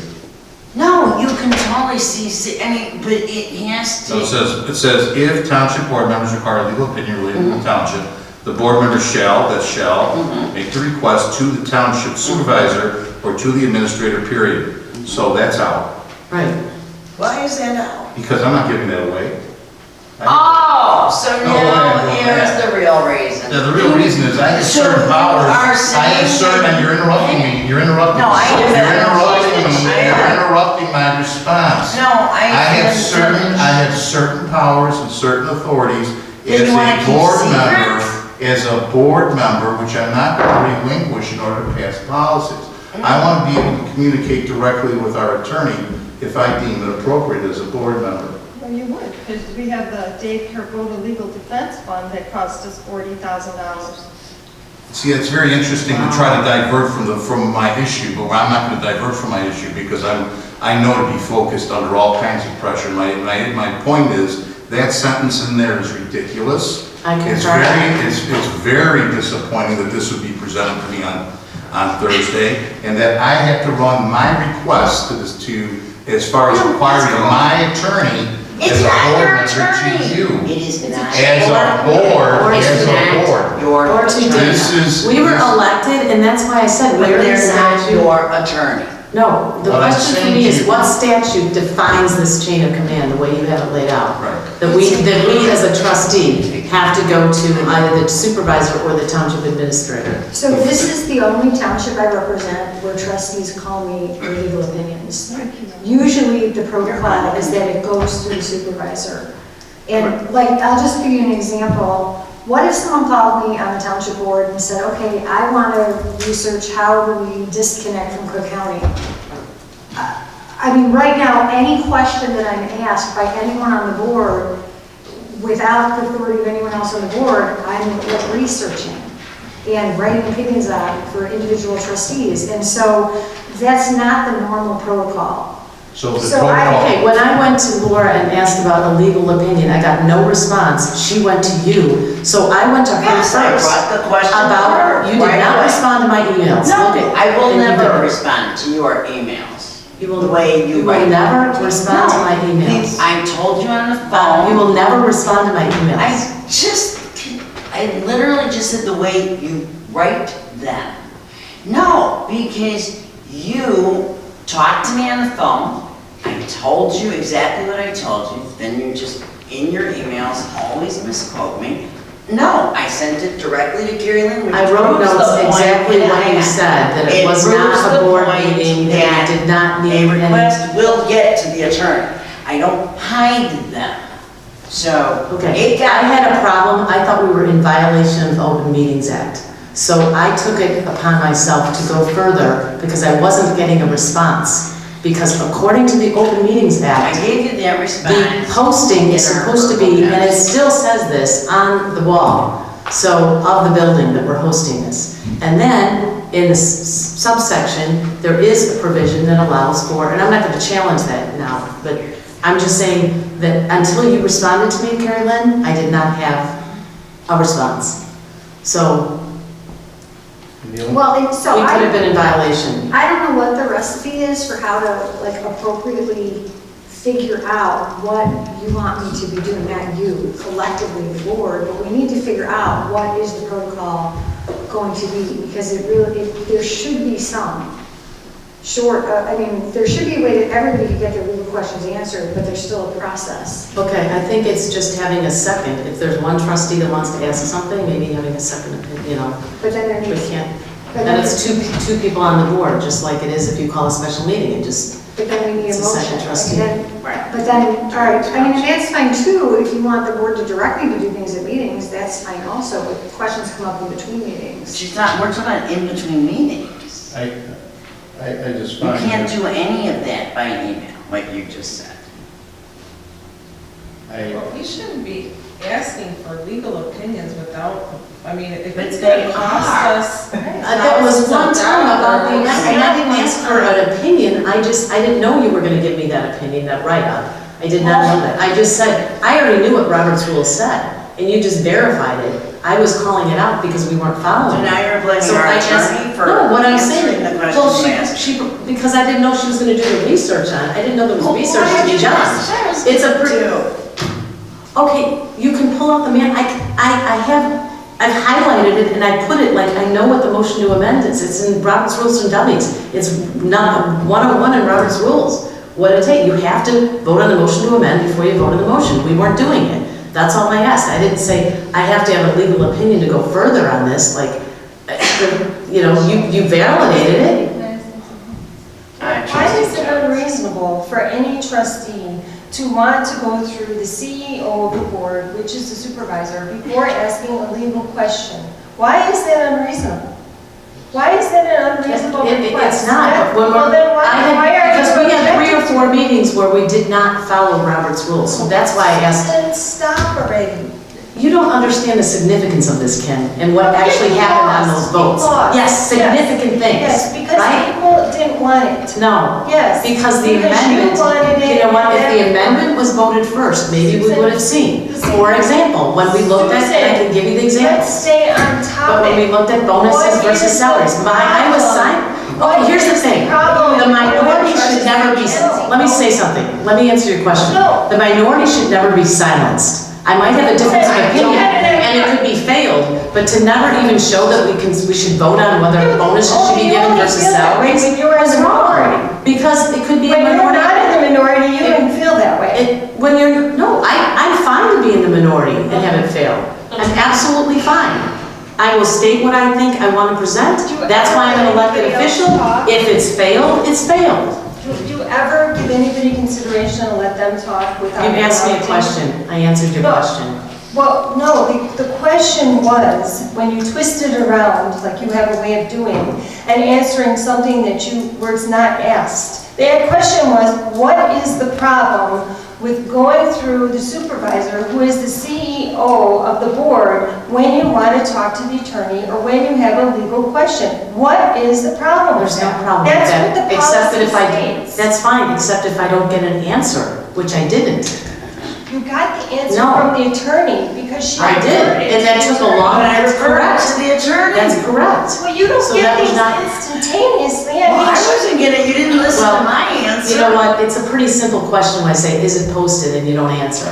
It went round and round, and Carrie Lynn kept having to do the same, and I said, I'm asking a simple question. Susan, I'm Is sorry. it or is it You not? had the answer in your question. You said Doreen told me it wasn't posted. David told me it wasn't posted. If it was posted at 6, then it would have been allowed, but I said, is it? You never commented. Oh my Well, God. I'm not responding to your email on Saturday and Sunday. No, it was not, it was before that. Or at the Center of Concern No, Baseware. it was before. No, The 6 reason I- p.m. The reason. Friday night. The reason that I did I'm that. See, this just This shows is how just artificial diverting you it are. again. And so, Ultimately, what it costs is the taxpayers that I'm trying to Yes, represent. you have You are cost the costing the taxpayers. taxpayers money. You personally are No, the costing taxpayers want to taxpayers money. see that there's some, You should be If there's a accountable dissent- for how much you if have there's- cost the taxpayers if there's- with money, legal fees. That is should really- not You go should there. be I am accountable. so. You should not, this is, Such this, limited. Thank you. okay. This is unbelievable. I will agree with Trustee Jones that it is unbelievable. Certain comments made by Trustee Garabone and Trustee Sweeney are really. The comment that you want to keep it a secret. No, the comment prior to that. you find it insulting that you would have a memo that you might want to keep it secret. No, I didn't say that. I said that this, You don't I want to said give that up your this, power. that as of now, I, as a board member, can contact the board attorney for an opinion. No, Now, it's this not would your require, board attorney. the board attorney of which I'm a member of the board. Correct. This then requires me that if I want to do that, I have to run it through you. Or Dan. And if the request goes out to the supervisor, the person receiving the request shall consult with the township supervisor prior to contacting the attorney. If the supervisor on the table, township staff You call shall me use and their tell me I discretion think to it's a determine. huge emergency. You're interrupting me. Shall use their discretion to determine if an emergency or urgent situation is needed or arises requiring her to contact the attorney. In other words, I am giving away that authority pursuant have to it. this policy. Yes, I do. No, I'm gonna. I can text the respond to phone you, and not I gonna can have it. contact the attorney. No, well, I'm gonna direct her not to answer, because you guys can't keep doing this. I'm not saying to keep doing You're gonna that. direct her not to answer trustee Carabota? No, not him, I mean, What she gives you that power? represents the board. And you're one Right. voting member of a 5-member voting But I board. am the CEO, I'm not in, You're the I don't supervisor. understand. Yes, I it's the CEO understand Of that. the township. Of the Right. township, but So, you're just I an do equal have a, board you know, member, we voting all- member as me. So if 2 out of 5 board members want, you know, You're something making and up we a don't. rule. That is, This that's isn't not a rule, correct. I'm not, that's why I'm not comfortable. So with it. Carrie Lynn wanted this 3 meetings ago because of the incessant amount. This I just got on Thursday. I don't know about 3 meetings ago. I just got this on Thursday. Right. And you admitted that I this did is just too. brand new. You're not When No, I I have- didn't see when- admit, it's like I'm some defendant in a criminal case. You have to keep a secret, you can't like share. I'm not keeping secrets. I'm Sure, sorry. that you're being evasive if you No, refuse I'm to not go doing through. that. I'm refusing Apparently, to like, go through apparently this there's some procedure. problem, you don't want to have to CC me. Anytime Claire. This has answers- nothing to do Let me with point out the CC. difference. If this says that no problem, all I have to do is CC. Oh my God, it absolutely says that. I feel like I'm in a surreal world. The board member shall make the request to the supervisor or the administrator. Keep going. If that is impossible, the board member may contact the attorney, CC the supervisor. That's if that is impossible. I'm saying get rid of all of it and say that a request to the attorney should be CC'd to the supervisor. That's fine. I have no problem with that. Well, that's what I Oh. asked 10 minutes ago. That's what, I have no problem. But that only applies if it's impossible I have to. To what? I have to go ahead and run it through you. Unless it's impossible, then I make the request in CC. No, I don't want to be even able, understand what I want to be able to You want to communicate. be able to just. You can't. I mean, that's the whole point. We have to have some procedure.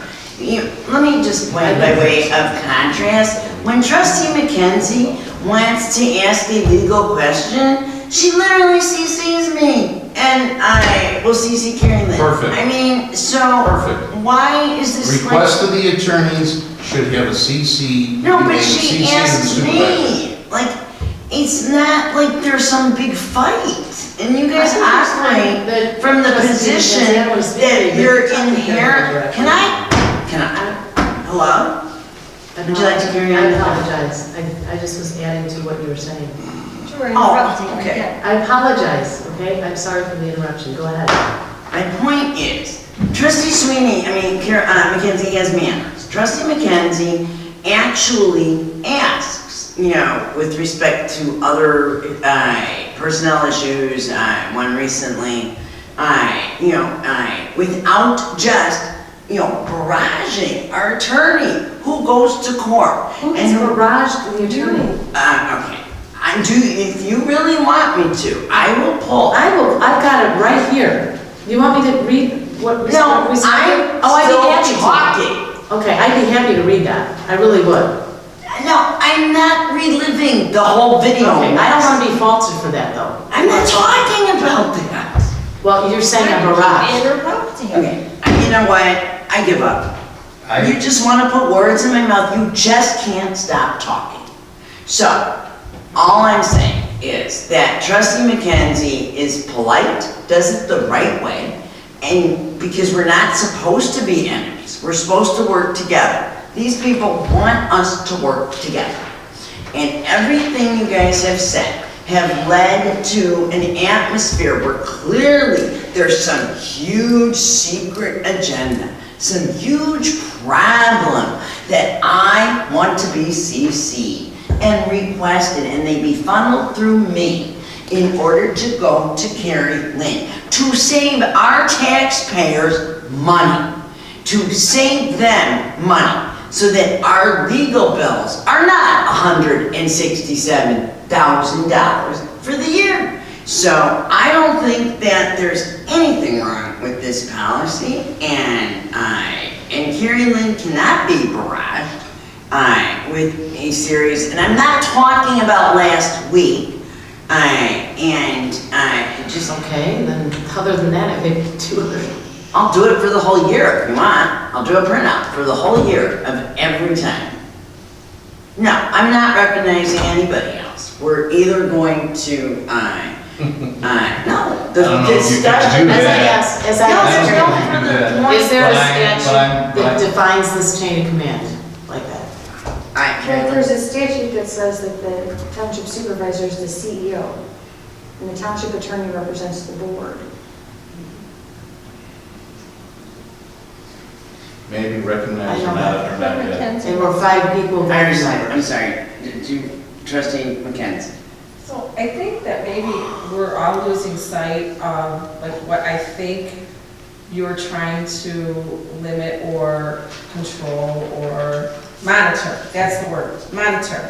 And maybe that should be included somewhere in here, is the requiring of a legal opinion, and especially when it's not actually requested, like what Trustee Sweeney, I think I hear her saying that she really didn't mean to request a legal opinion, and maybe, you know, before our attorneys launch into, you know, a legal opinion or a memo of law or something that's substantial versus a short phone call or a short email discourse, that needs to be voted on by the board because it's major expense, and or funneled through you because you may already have the answer, or you may be able to constrict how much time is required, or you may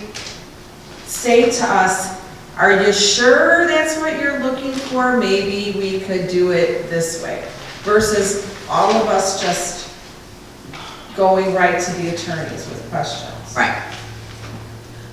The way this reads, just for clarity, it does feel like that first sentence is cutting off the board member's ability to contact the attorney at all. I know it says for legal opinion, and I think that's what gets lost in that.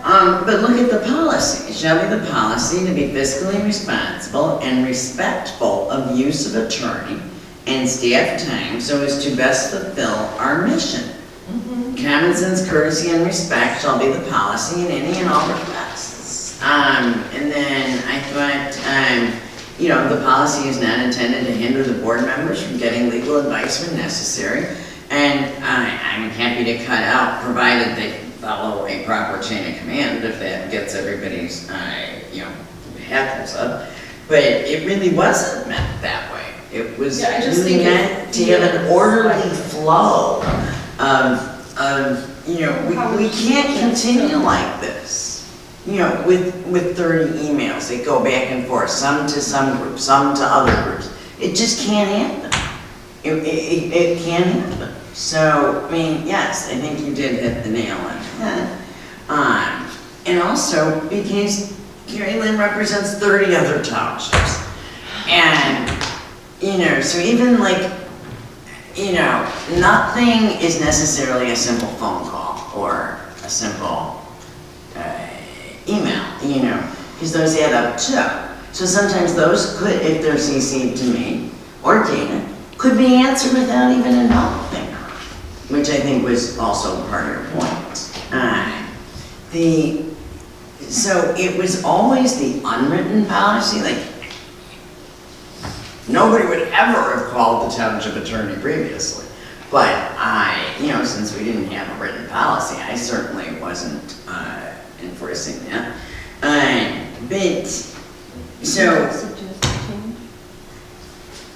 Well, I took out, provided they follow a proper chain of command, because it's repetitive anyways. May I?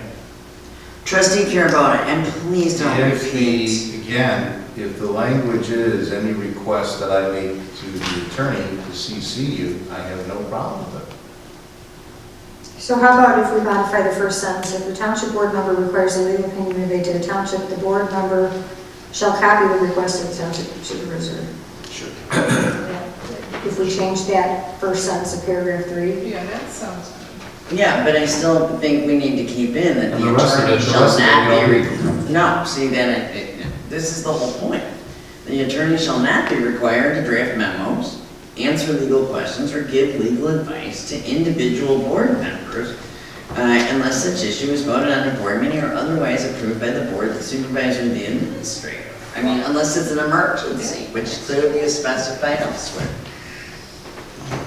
Otherwise, it's really not a policy at all. Okay, let's take the example of last week, though. Oh, no, I can't. Well, that's I why I don't can't. like that sentence, because had I not gotten an answer from Carrie Lynn, You got an answer as to what was posted on the wall. And I'm not reliving last week. I'm just not. It was bad enough living through it the first time.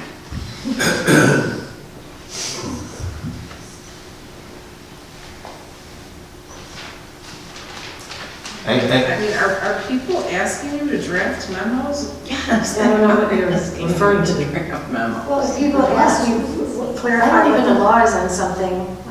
Yeah, the only thing we had was like a special meeting. I don't, when have I talked to you, Carrie Lynn? Look at the When have I made phone bills. calls to you? Nothing. The only thing was the special meeting before this. I mean, that was the last thing, August 6th. There hasn't been anything. I don't even know what you make this big deal about all these calls and phone calls. That was, the only other thing was during, when all this stuff came up in the newspaper. That was it. And letting you know. Which is 14 times. That was, no, it wasn't 14 times. Asking for a status of when the report is gonna come out isn't legal advice. She still has to okay? There's no respond to memo. you. Well, is it like next week? Is it this week? Yeah, and that's non-billable. And that's non-billable. So No, they were billed. They were billed. Carrie Lynn had said that's non-billable. It's asking for the status of a report. No.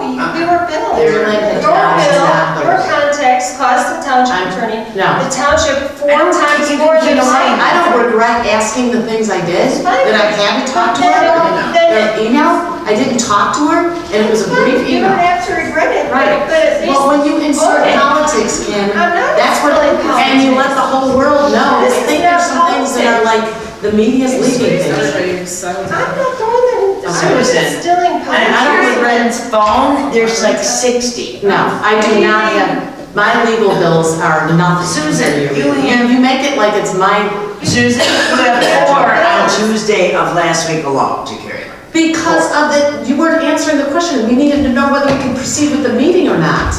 That was critically She important. literally had already said. Wait, no, not after she literally already said it. There was one email. You just don't like Oh my these gosh. ones answering, trying to change it by badgering and badgering and badgering.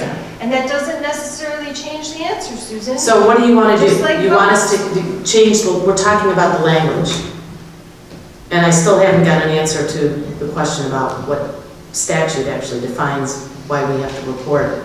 But I don't have a problem with what David just suggested and Clarence suggested. So, Claire and David suggested 2 different things, completely. No. well, the board shall So copy this CC process to the Claire didn't supervisor. suggest removing the entire rest of the paragraph. I think there comes a lot Well, of... I agree that, okay, so it doesn't have to be an individual board member, but if it's more than one, I mean, I don't know. What law is that? That's Well, you made up can law. have a special meeting by 2 members. Yes, but 2 we're not board members. talking a special What meeting. it does is, maybe sometimes the minority voice needs to be heard, even if it's only 2 members. If it doesn't, if you silence me and it's a dictatorship, then that's not gonna work either, right? So if we have 2 board members, We can have 2 board members, but then we have to be careful what the Open Meetings Act, because then that's. I don't see why, just CCing the supervisors is in the loop as far as what's being required. The supervisor can then raise issue, hey, wait a minute, do we need any further action here? Is it something that can be answered? I can see that point. That's a very good point. Like I say, I don't have a problem with that.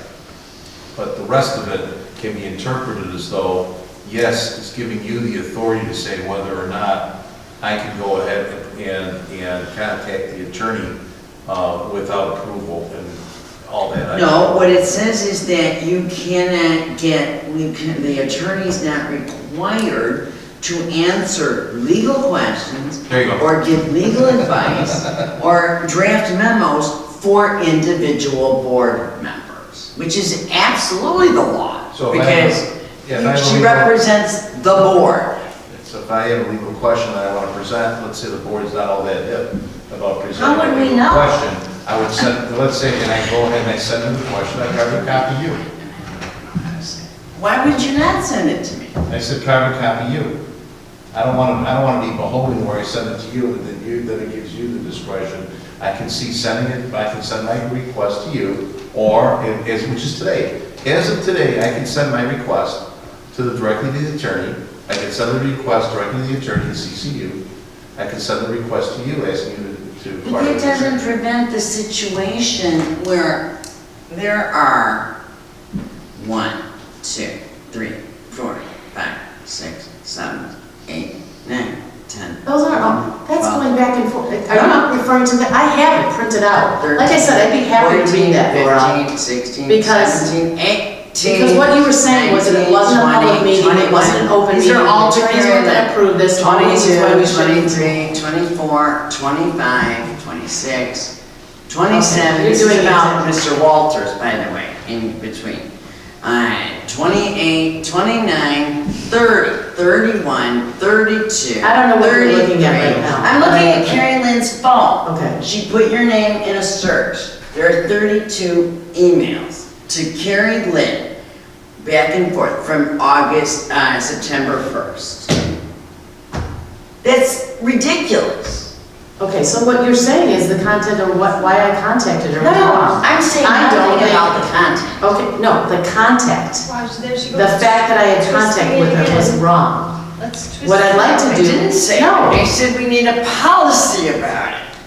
Literally, I'm not gonna Okay, accept I any more was discussion. actually very upset because it's not something she needed to be involved with, and that's what I said. Like, But this you is not. kept involving her. No, I involved you. I went directly to you, And I Laura. gave you That's my what I did, answer. and you did not respond.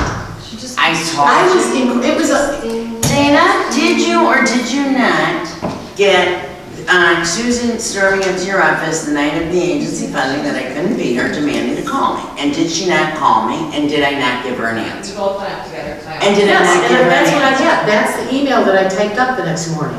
Yes, To but me, and I'm I not said, going these to are the respond answers. to you that that email was totally wrong. It was exactly what you said to me on the phone. Oh, because I you was were repeating taping back your questions to me, your Uh-huh. comments, and I said, why isn't it a public meeting?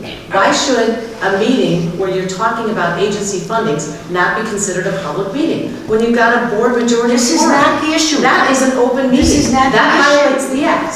You're upset I'm and watching calling you out of I'm it. just gonna say something. No, Laura. I am You put not me in- upset. you put I me in wasn't handcuffs. wrong. Because you get upset that watchdogs call us out. We've been at the Attorney General's office with violations. People watch us and then they know. You know what? No, I'm not twisting. Did I mention No, it? I'm not twisting. Yes, you are. No. Okay, if you want to violate the Open Meetings Act, I think it doesn't matter to you, so, because, you know, clearly This it doesn't. is- Because you're laughing and making fun of it. Are we gonna stop? Actually. Just- We shouldn't be making fun of each other at all.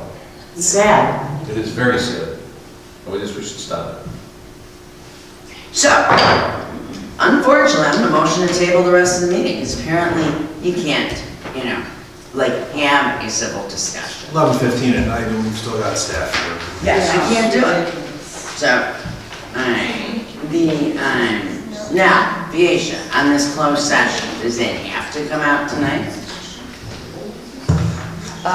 Does it have to come out tonight? Just what The closed session, the one that's 6 months? June, July, August, September, It's The- more than over 6 months. Not the April. April is 6 months, but the March ones are 7 now. Because we tabled the last month. Has the board previously considered them within 6 months? No. Bless you. Yeah, bless you. Alright, You will just. no, we didn't. Then we should at least go. So we can do, we can only have to do the March? We could do them every 6 months. Right, so the March and the 3 Marches, right? Well, that should only take an hour and a half. 2 March. Alright, 8th, 30th, 17th. Can I ask which of those were personnel? they were all personnel. March 15th and March 27th, they were all personnel. But I mean, as far as, was it just, you're talking about personnel as it pertains to salary discussion? Yes. But there were some that were different when it pertained to an employment issue in March. Well, there's 2 sets in March, so I believe one is the follow-up per, One of it's 27s, one of the two. right, there's 2 sets on March 27th. Yes, one is the salary and the And the other other's one the is- employee. Yes. Okay, because I'd like to have separate votes on that, because I think we could do it. That's fine, in we just have session. to go into closed session.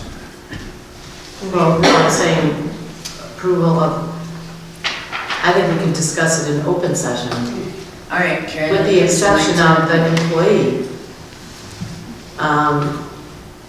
There's not, Twenty, first of all, let's just proceed, Let's go. let's follow procedurally the agenda, and if there's going to be a motion to table on things that are before that, let's make a motion officially. I'm gonna table motion those. to table all policies and procedures, officials' reports, administrators' report. Second. Give me a motion in a second. Clerk Gillis, can you call the roll? Supervisor Moran? Yes. Trustee Jones? Yes. Trustee McKenzie? Yes. Trustee Carabello? Yes. Trustee Sweet? Yes. Okay, with respect to the closed session minutes, if there's no revisions to them, and the board just wants to vote, whether or Yes. not there's an ongoing need for confidentiality to release them, Perfect. then, Right. then if you're not going to discuss the content, I'll do that open session. But if there are any changes to the minutes, and if there's any concern about whether or not there is an ongoing need with respect to confidentiality, then we should go in closed session, make that decision, and then come out and take final action in open session. Do you have an extra copy for Karen? Thank you. So review for right now, so we're through officials, we're through administrators, anybody here in the staff who wants to leave can leave, other than Richard's table. And Mike, who's on the door. So, please focus on the March 15th and the 2 March 27th. If anybody has any issue, then we need to go into closed session.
With respect to the first three, does anybody need to go into closed session to make amendments?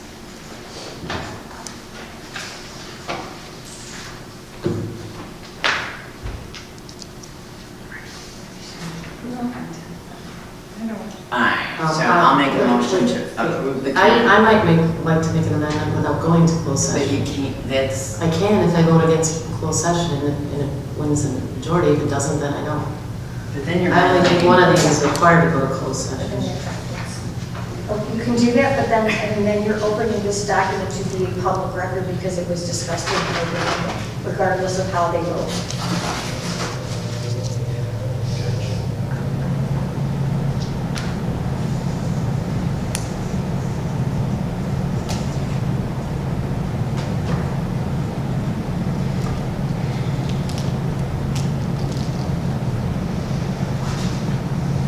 So I'm gonna make a motion to accept the minutes for March 15th and March 27th. I think I can do it once. As is. Do I have a second? But March 27th, both? March 15th and both of the ones for March 27th. And do I have a second?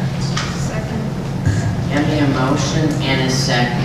Is there any, well, there can't be any discussion, because if anybody needs changes, then we really, under the law, need to go into closed session. So, Clerk Jelemis, can you take the roll? Supervisor Moran? Yes. Trustee Jones? Yes. Trustee McKenzie? Yes. Trustee Carabota? Yes. Trustee Sweet? No. Now, I'm gonna table the rest, right? Well, Two more. well then, so with respect to these three, is there a motion to release them publicly? Oh, sorry. So the second companion, motion to release the closed session minutes to the public. Can I have a second? Second. Having a motion and a second, Clerk Jelemis, can you call the roll? Supervisor Moran? Yes. Trustee Jones? Yes. Trustee McKenzie? Yes. Trustee Carabota? Yes. Trustee Sweet? No. Okay, so now I'll make a motion. It's too late. Okay, so, You guys will just do the next two. all right, I'll make a motion for accepting the review of the April 17th and April 24th minutes. Can I have a second? Second. Have a motion and a second. Clerk Jelemis, can you call the I've read it, yeah, I'm sorry. I haven't read it. I'm sorry? She hasn't read it. I haven't read it yet. Wait.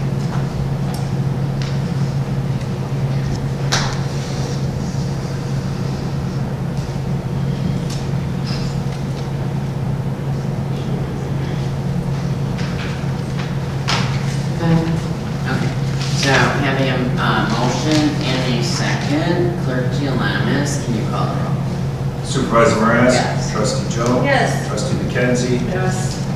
Trustee Carabota? Yes. Trustee Sweeney? Yes. All right. Now I am making a motion to release. Can I have a second? Second. Have a motion and a second. Clerk Jalamis, can you call the roll? Supervisor Moran? Yes. Trustee Jones? Yes. Trustee Carabota? Yes. I'm sorry, Trustee McKenzie? Yes. And Trustee Sweeney? Yes. Okay, and before I make a motion to adjourn, I want to congratulate Wednesday and all of Maine Township because we had set a new record for garage sale revenue of $5,528.02. Thank you, Rich, and everybody on the committee, Dana, Denise, Doreen, Alex, Marie, everybody, pretty much the entire place, and the board. So, very much appreciated. All right. And also thanks for everyone who stayed and participated with us tonight. Now I'll make a motion to adjourn. Second.